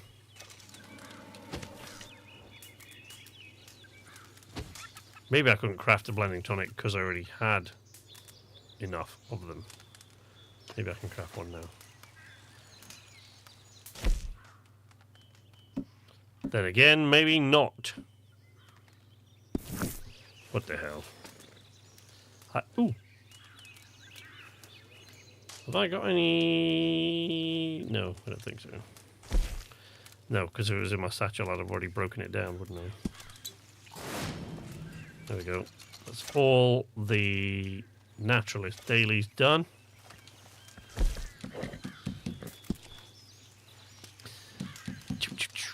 can't do the... yeah, I can't do the Moonshiner ones now because it just take too long. I can do collectibles, I guess, but I don't know if I could be bothered with it. Ooh, I bet I've got a fair collection of treasure maps now. They do kind of build up, those. You know when you get... You know what it's like. We've all been there, haven't we? That unruly, sort of messy build-up of treasure maps that just happens after a while. How many have we got? Oh, we got 4. Roanoke, Cattail Pond, North Ridgewood. Gator! How you doing, Gator? Man, that alert is loud now. Why is that so loud? Cattail Pond and so the Roanoke too far away, but where is Ridgewood? What the hell's that? Oh no, Cattail Pond's right there. Why do I always think Cattail Pond is Heartland Overflow? Here. Cattail Pond's right there. Alright, we'll do that one. I always get those mixed up. Don't know why. Alright, so let's do the Cattail Pond one. Which is right there.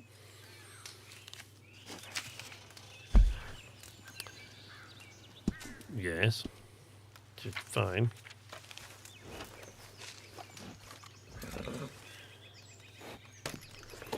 And then we're going to try the Red Dead Redemption release on Series X. Red Dead Redemption what? Remaster? What's that?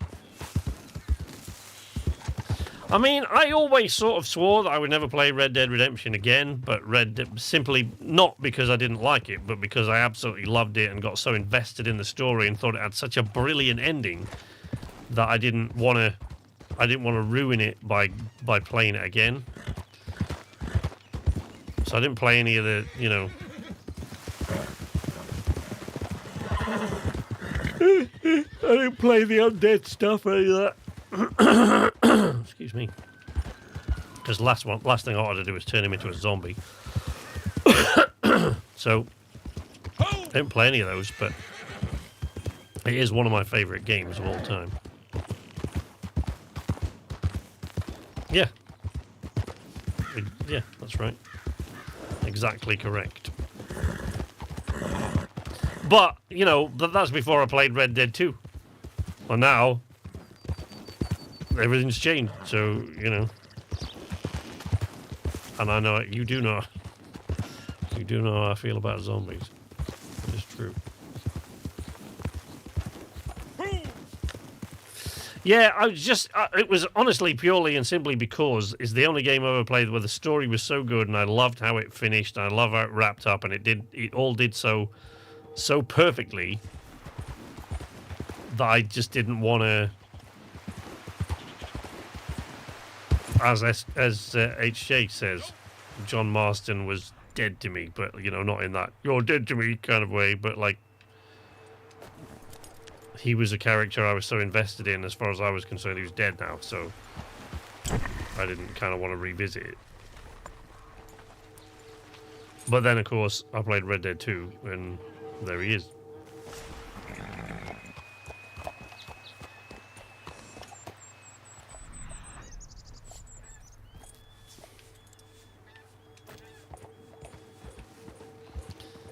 Oh, this chest was up on this ridge, but obviously not.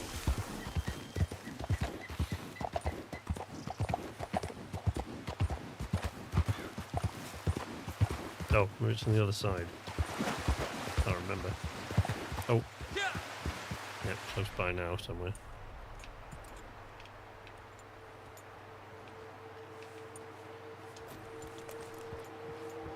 Close by now. Oh no! Is it that one? Yep, it is. Yeah. Son of a bitch.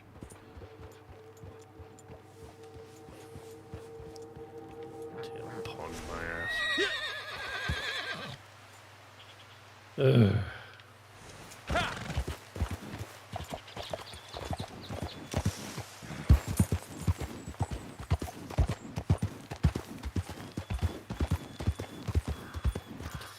I guess this one's not too bad. That one out by Roanoke that's similar. There's one out by Roanoke that is a similar sort of right on a ledge sort of thing.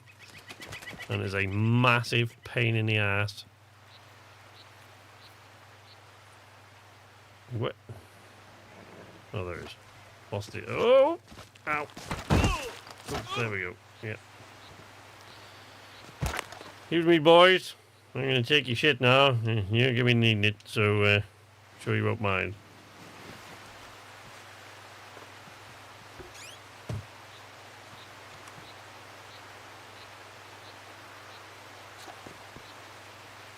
What the fuck?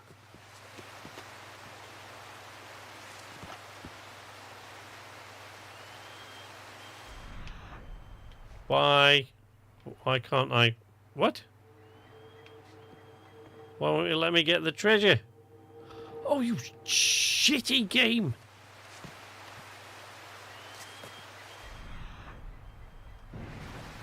Wow. Won't let me collect the treasure.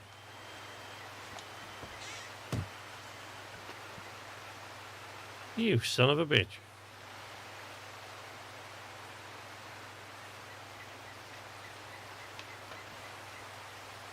I blame these guys.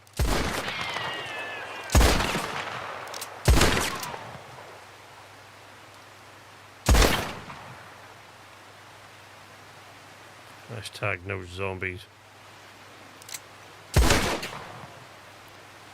It's quite brutal the way you can shoot them and the bones just turn to chalk.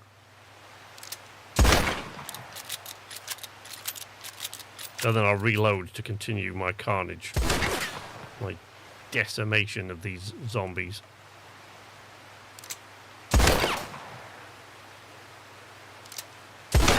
But it's not really technically decimation, is it? We 4, 6, 7, wait. Oops. There you go, now it is.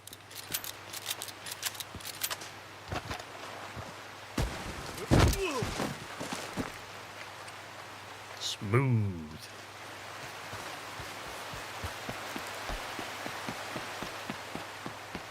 Never played Max Payne, was always on your radar, but you missed it. Whee!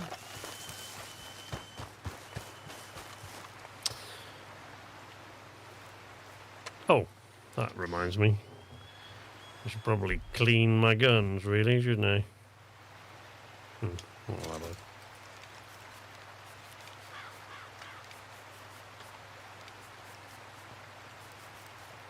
Not when you get it in the half-cock position. That's ridiculous. What do you... Look, you can't... That's... There's no... You wouldn't... So that should be, like... There's no way you'd ever clean it in that position.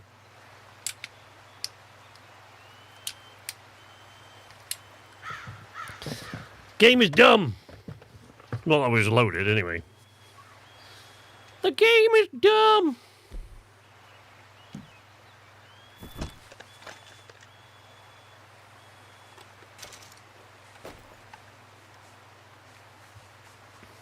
Weren't you also looking forward to... Well, I suppose a lot of people are looking forward to the Fallout 3 remaster, but no news on that, I guess. And I felt sure that it was going to be at the Bethesda showcase a couple of weeks ago, but no.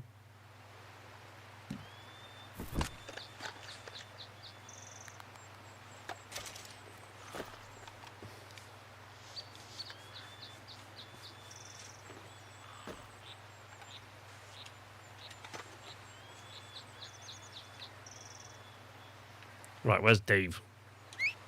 Oh man, I need some food. I got some food. Man, I never eat any of this tin stuff. No news, but insider information says we're at least a year away. Yeah, that figures. Probably eat some of this massive amount of salted venison that I've got.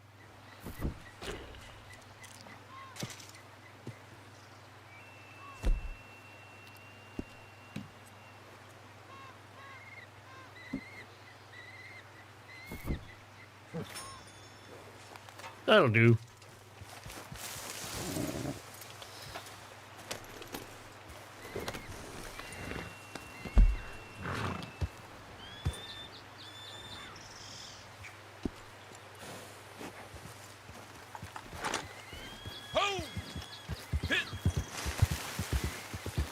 Doodle-dum, doodle-dum, doodle-dum. Whoa. Okay, easy there, Dave. Easy, easy, easy, buddy, easy. I dug out that little bit of footage the other day, HJ, when we were playing with... I thought it was just Matt, or whether it was Matt and Richard. Can't remember. A little bit of footage where HJ just comes skidding up on his horse and does a perfect handbrake turn on his... He comes riding towards me and I'm sat there and there's a fence there. And HJ comes and does a perfect parallel, perfect sliding, just reverses into the space. Like stunt horse, slides backwards into the space between us. It's very good. I was very impressed.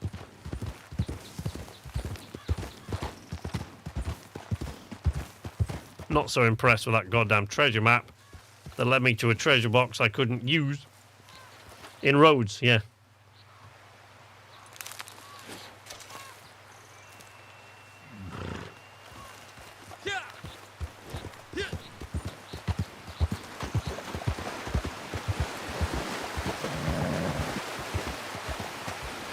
We shouldn't go down there, Dave, really. That's not going to end well for us. Call it a hunch.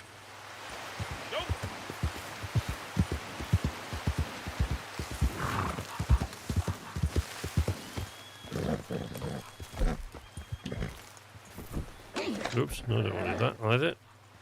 Ew. What's he skittish about? Why is he halfway up a rock again?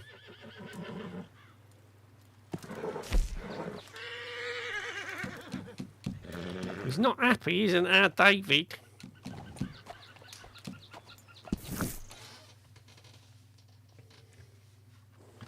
The Wanderer returns.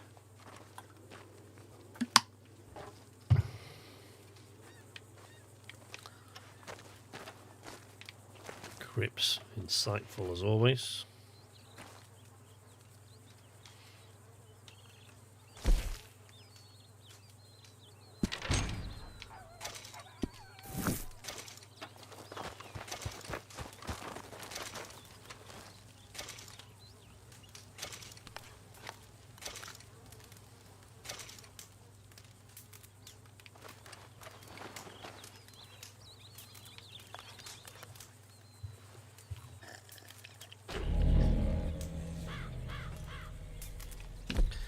Hey, little birdie!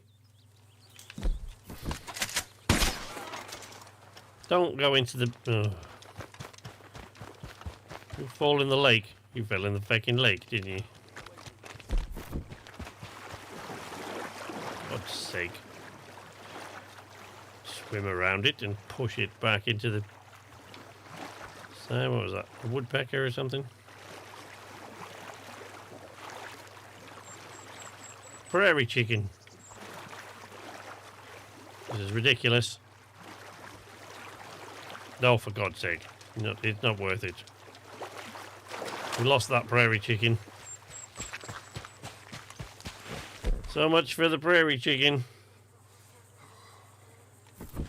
That's swimming daily.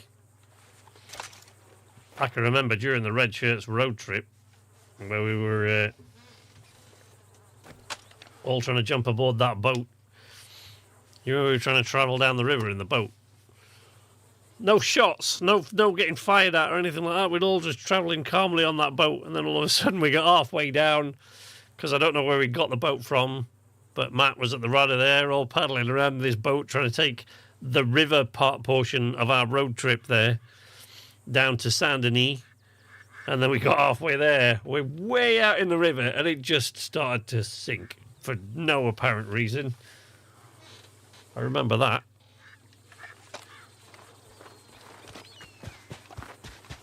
No immediately obvious reason.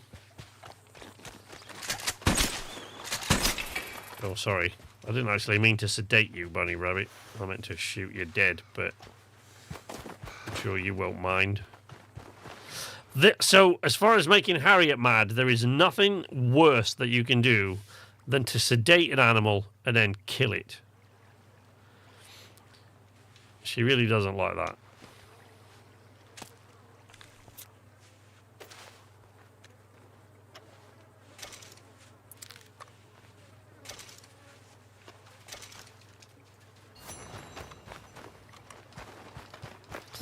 Right. Oh, I should turn these skins on that in, shouldn't I?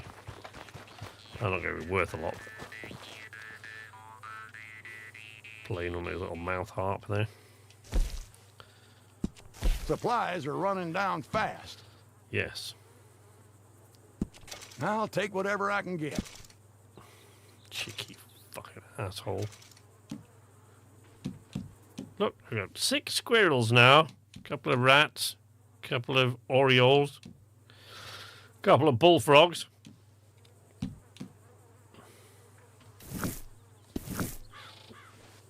Was that we had to swim was that we had to swim a certain distance, and you swam half the distance and back to shore.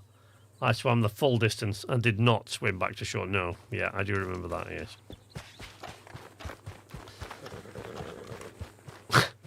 because you know that seemed like the sensible thing to do. Swim half the distance and then swim back to shore. But not HJ. No, he decides, well, I've got to keep swimming till I've got the whole distance. And then didn't have enough stamina to make it back to shore. Obviously.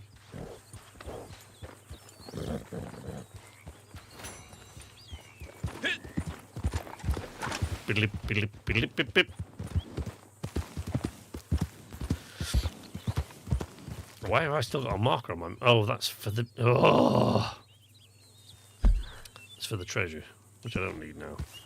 Or I do need, but it kind of just got rid of it. Oh, God. That winds me up. Pretty close. Pretty close. Yeah, pretty close. I almost lived. No, that's the wrong thing. Oh, that's what I wanted to do. I held it instead of just pressing it. Black currants, seasoned flaky fish. Let's do this. Let's do this. Let's do this thing. In fact, I'm going to go down to the fishing hut to do it, I think.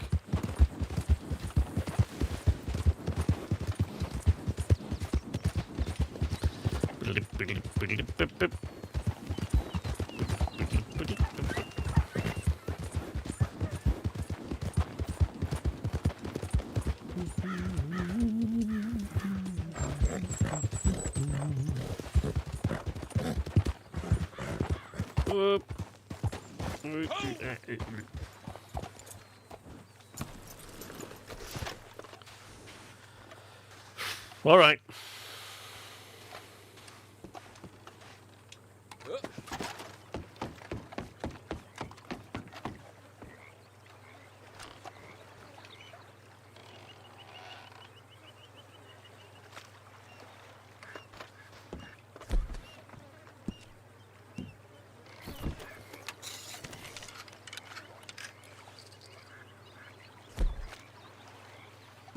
I should have a lake lure. There we go.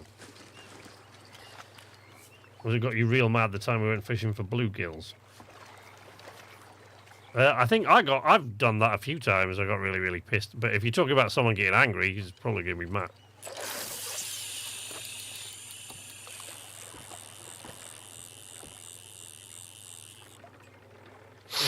Oh.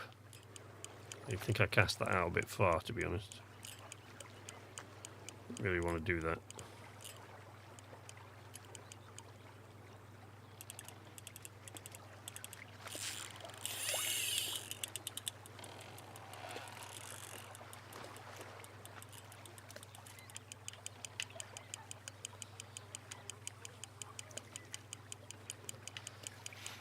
Because it takes forever to reel your damn fish in.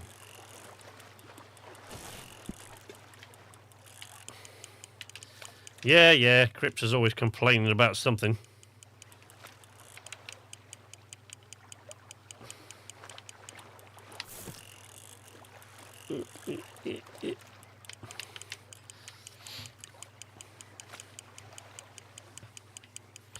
See, that's why I shouldn't have cast it so far.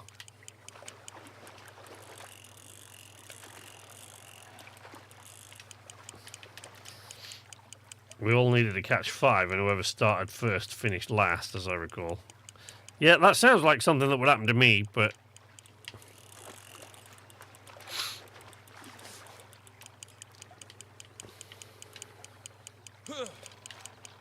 I don't know. They've got plenty of stories from Red Dead. Like I say, Deadweights have played this game more than any other. By like a wide margin. I think probably after that, maybe Sea of Thieves, but...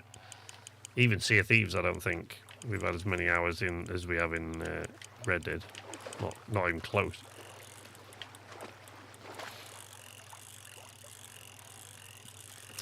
After that, I would say probably Generation 0, wouldn't you, HJ? Quite. Yeah, see, this is why you don't cast out that far. Takes about a week and a half to reel it in. I'm getting pissed and falling into the guys. Oh, that was, yeah. There was nothing accidental about that, though. That was Richard repeatedly walking in to the geyser to see if he could fall into it.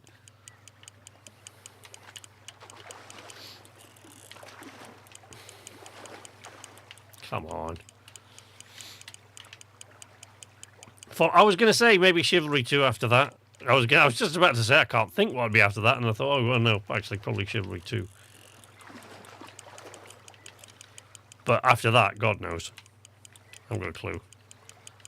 Jesus, this best be a fucking shark.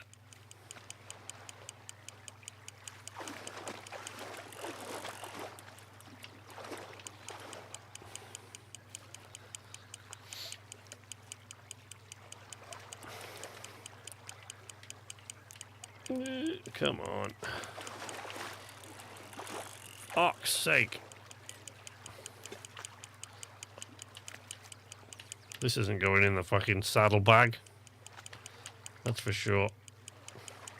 After that will hopefully be jump space. Yeah. Assuming it actually does work this time. Oh yeah, there we go. That's not going in the saddlebag. I've got to sling that over the back of the horse. Look at that. That is a beast. Sturgeon. Ugh. I will keep that. Let's go put it on the horse. We'll go buy a butcher in a minute. Hey, you get out, ahorita. Hey, que te largues de aquí. Get out now. What the fuck are these guys doing here? You weren't here a minute ago. Okay.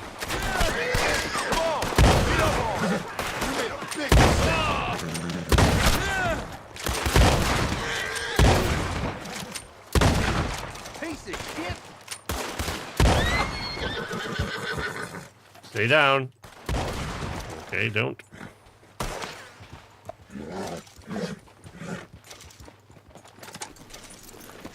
You're done now, asshole. Dave, stay there. Don't let him frighten you off, buddy.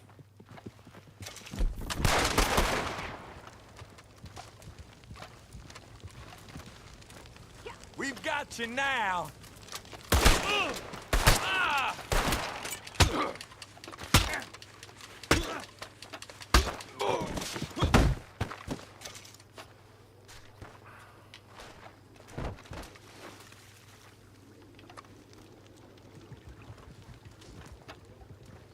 Don't know what their problem was, really.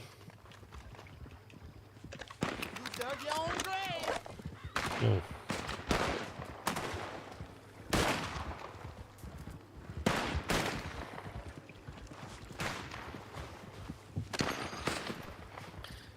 Missing somebody there.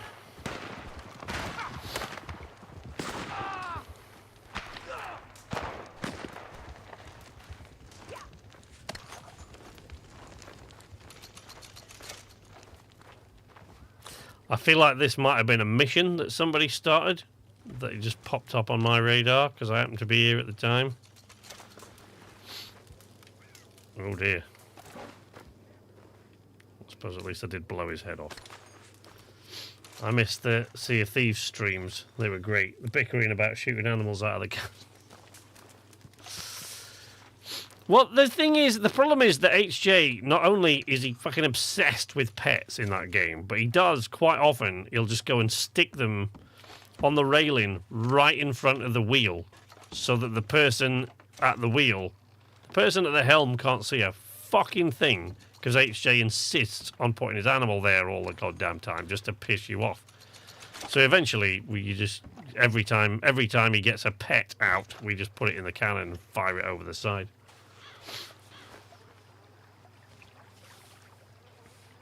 Need to test jump space. Yeah.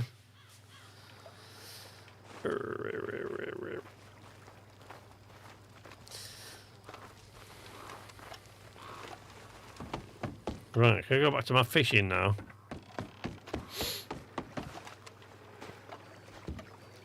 Oops. Didn't really want to do that.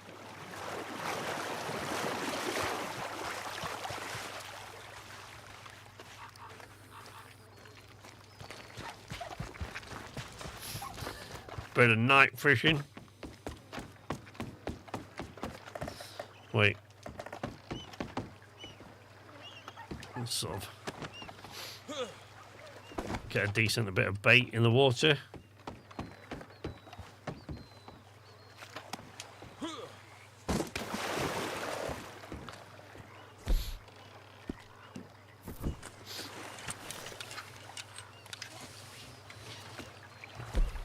Put the lure back on.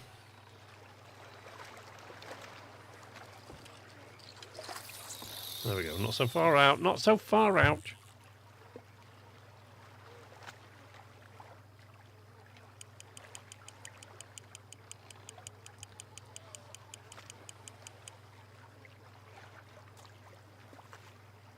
Massive fat sturgeon over there again, look.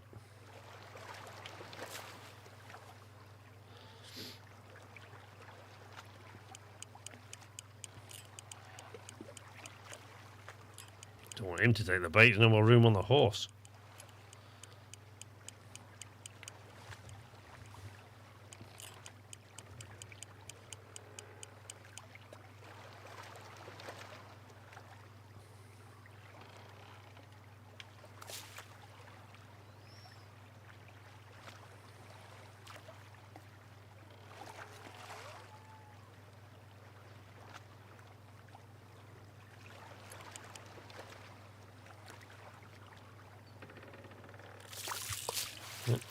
Again. No, too far out. Oh no, I guess it's not as far as it looked.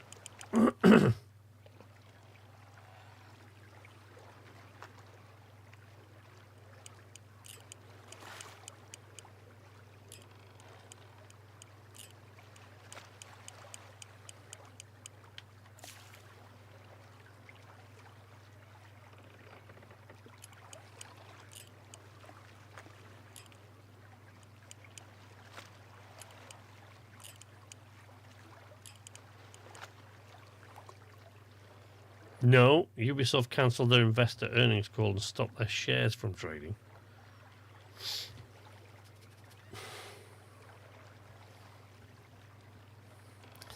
The company that Amki works for, today it's been announced that their parent company is cutting them loose. So that's... I sincerely hope that's not as bad as it sounds.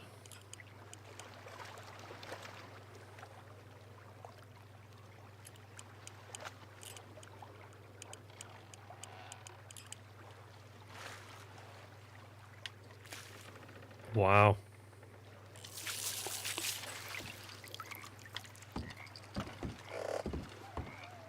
I should go and have a word with those boys over there, take their boat. Well, you know, have a word with them.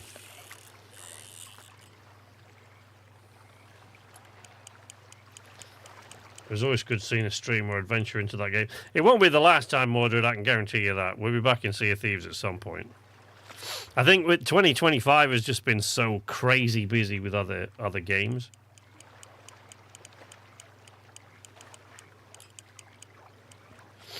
It's been a crazy year for games. So there's just been so many new things all the time, and they keep coming. And frankly, the only thing that sort of restricts us to that most of the time is that, because Richard only has an Xbox, he doesn't have a PC. If he was going to join us in stream games, Christ, I don't think we'd ever have time. Can you watch my line, mate? Can you... Christ alive! Go to hell!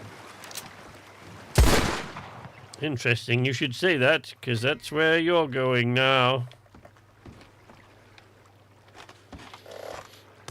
I'll just borrow his boat. And we'll go out on the lake, see if we can catch some stuff.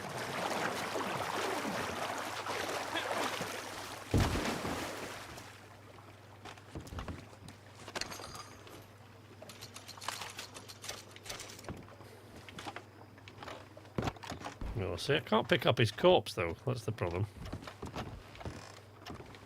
Can't pick up his corpse, and now can't get out on the boat.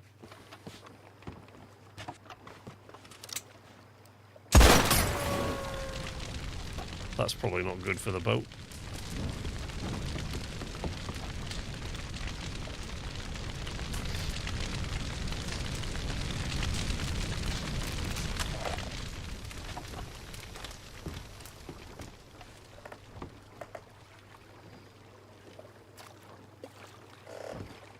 I just love the physics in this game.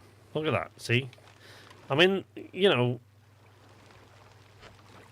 fire's gone out, but there's no...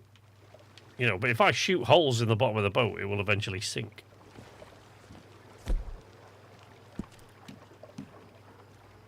Oh, I can't... What? I can't fish inside the boat anyway. Oh, that sucks.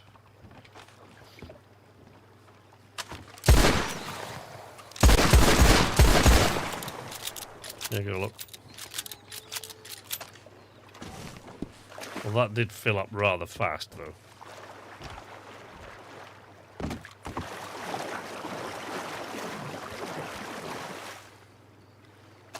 Give him a Viking burial.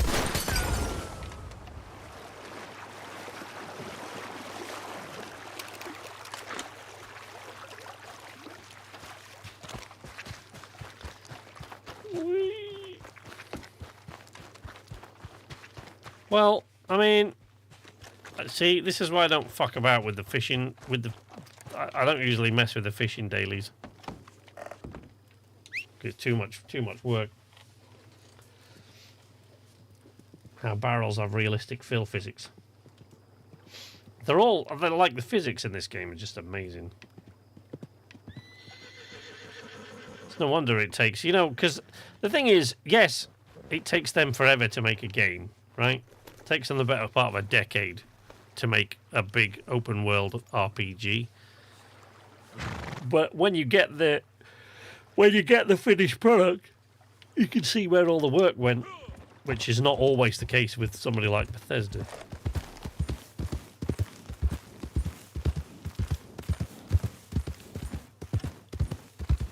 All right, well, I'm yawning now. Look, my sleep, it's like all over the place and it's catching up with me. So, next Tuesday, horseball physics. Next Tuesday, it looks, at the moment at least, we've talked about it, and it does look as though next Tuesday we'll be finishing off. So we'll be doing part 3 of the Are We There Yet journey. So looking forward to that. And then at some point between there and Christmas, I'll try to get together a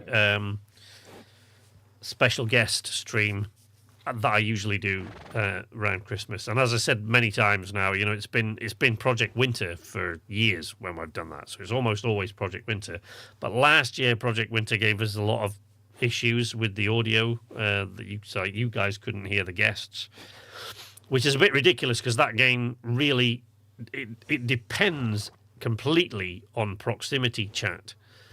So, like, if they have some sort of, if they have it written in somewhere that you can't, like, the guests' voices can't be heard, it kind of makes it a bit pointless streaming that one at all. But yeah.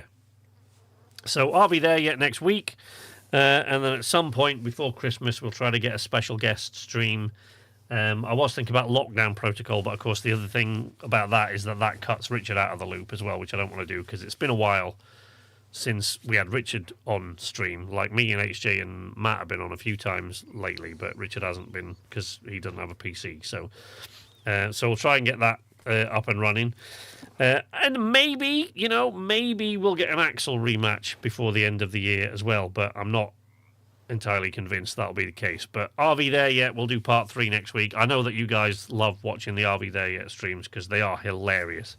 I mean, that game is just, it's brilliant. It's dumb in the most brilliant way. RV There, I just love it. As far as Hopeless the Adventurer goes, that video is basically done. I mean, it's like the whole thing's done. I've just got to put the ending on and then render it out, upload it, and make a thumbnail. So the video's done. So you'll see that by the end of this week, the first one. HJ says he's over his Axel tantrum now, so maybe let HJ drive next week. I don't think Matt'll go for that. If we let HJ drive, there'll be at least 6 more parts to this trip. If we want to get it finished, we've got to let Matt drive. I'm on board. Right, anyway, thank you very much for joining me. It actually does feel better to have got all that about my video making and stuff out of my head. So, yeah, I'm the only one that's been in 4th gear. No, you haven't. Matt's been in 5th gear. Or, top gear, whatever that is, 4th, 5th. I mean, admittedly, it was down that massive slope. For God's sake. You're not supposed to get into 4th gear by the time you go around it. Look, only one that's been in 4th gear. Look, the only one here that can't drive. The only one of the 4 of us that can't actually drive is HJ. But yeah, we've got lots more stuff coming up. Hopeless the Adventurer video will be there by the end of the week. So, as I said before, it's not quite where I want it to be, that video, and you'll see what I mean, but it's as good as I can get it with the tools that the Outer Worlds makes available to a console player. So, which I think is even funny. So yeah, there'll be that, and then there'll be RV There Yet next week, and then we'll try to get the special guest stream, and maybe Axel by the time the end of the year comes. But that is it for today. Thank you very much for joining me. It really was good to sort of air all those ideas out and all those thoughts that have been going around in my head because I haven't spoken to anybody for a couple of weeks. So it's made me feel a lot better. So thank you very much for that. But I'm going to go and try to keep my eyes open for a bit now. Well, I don't know. I might not do any editing tonight. I might not finish the video off tonight. I might leave it till tomorrow now. I could get it done tonight and get it out, but I think I'll just leave it because the thumbnail still needs a bit of thought. But yeah, you'll see that video by the end of the week. So anyway, thank you very much for joining me, everyone who dropped by today. We had quite a few people drop by during the course of the stream. And I will see you all, hopefully, next week in RV There Yet, all being well. But until then, from the arcade, this is Sleepless Night saying nighty-night.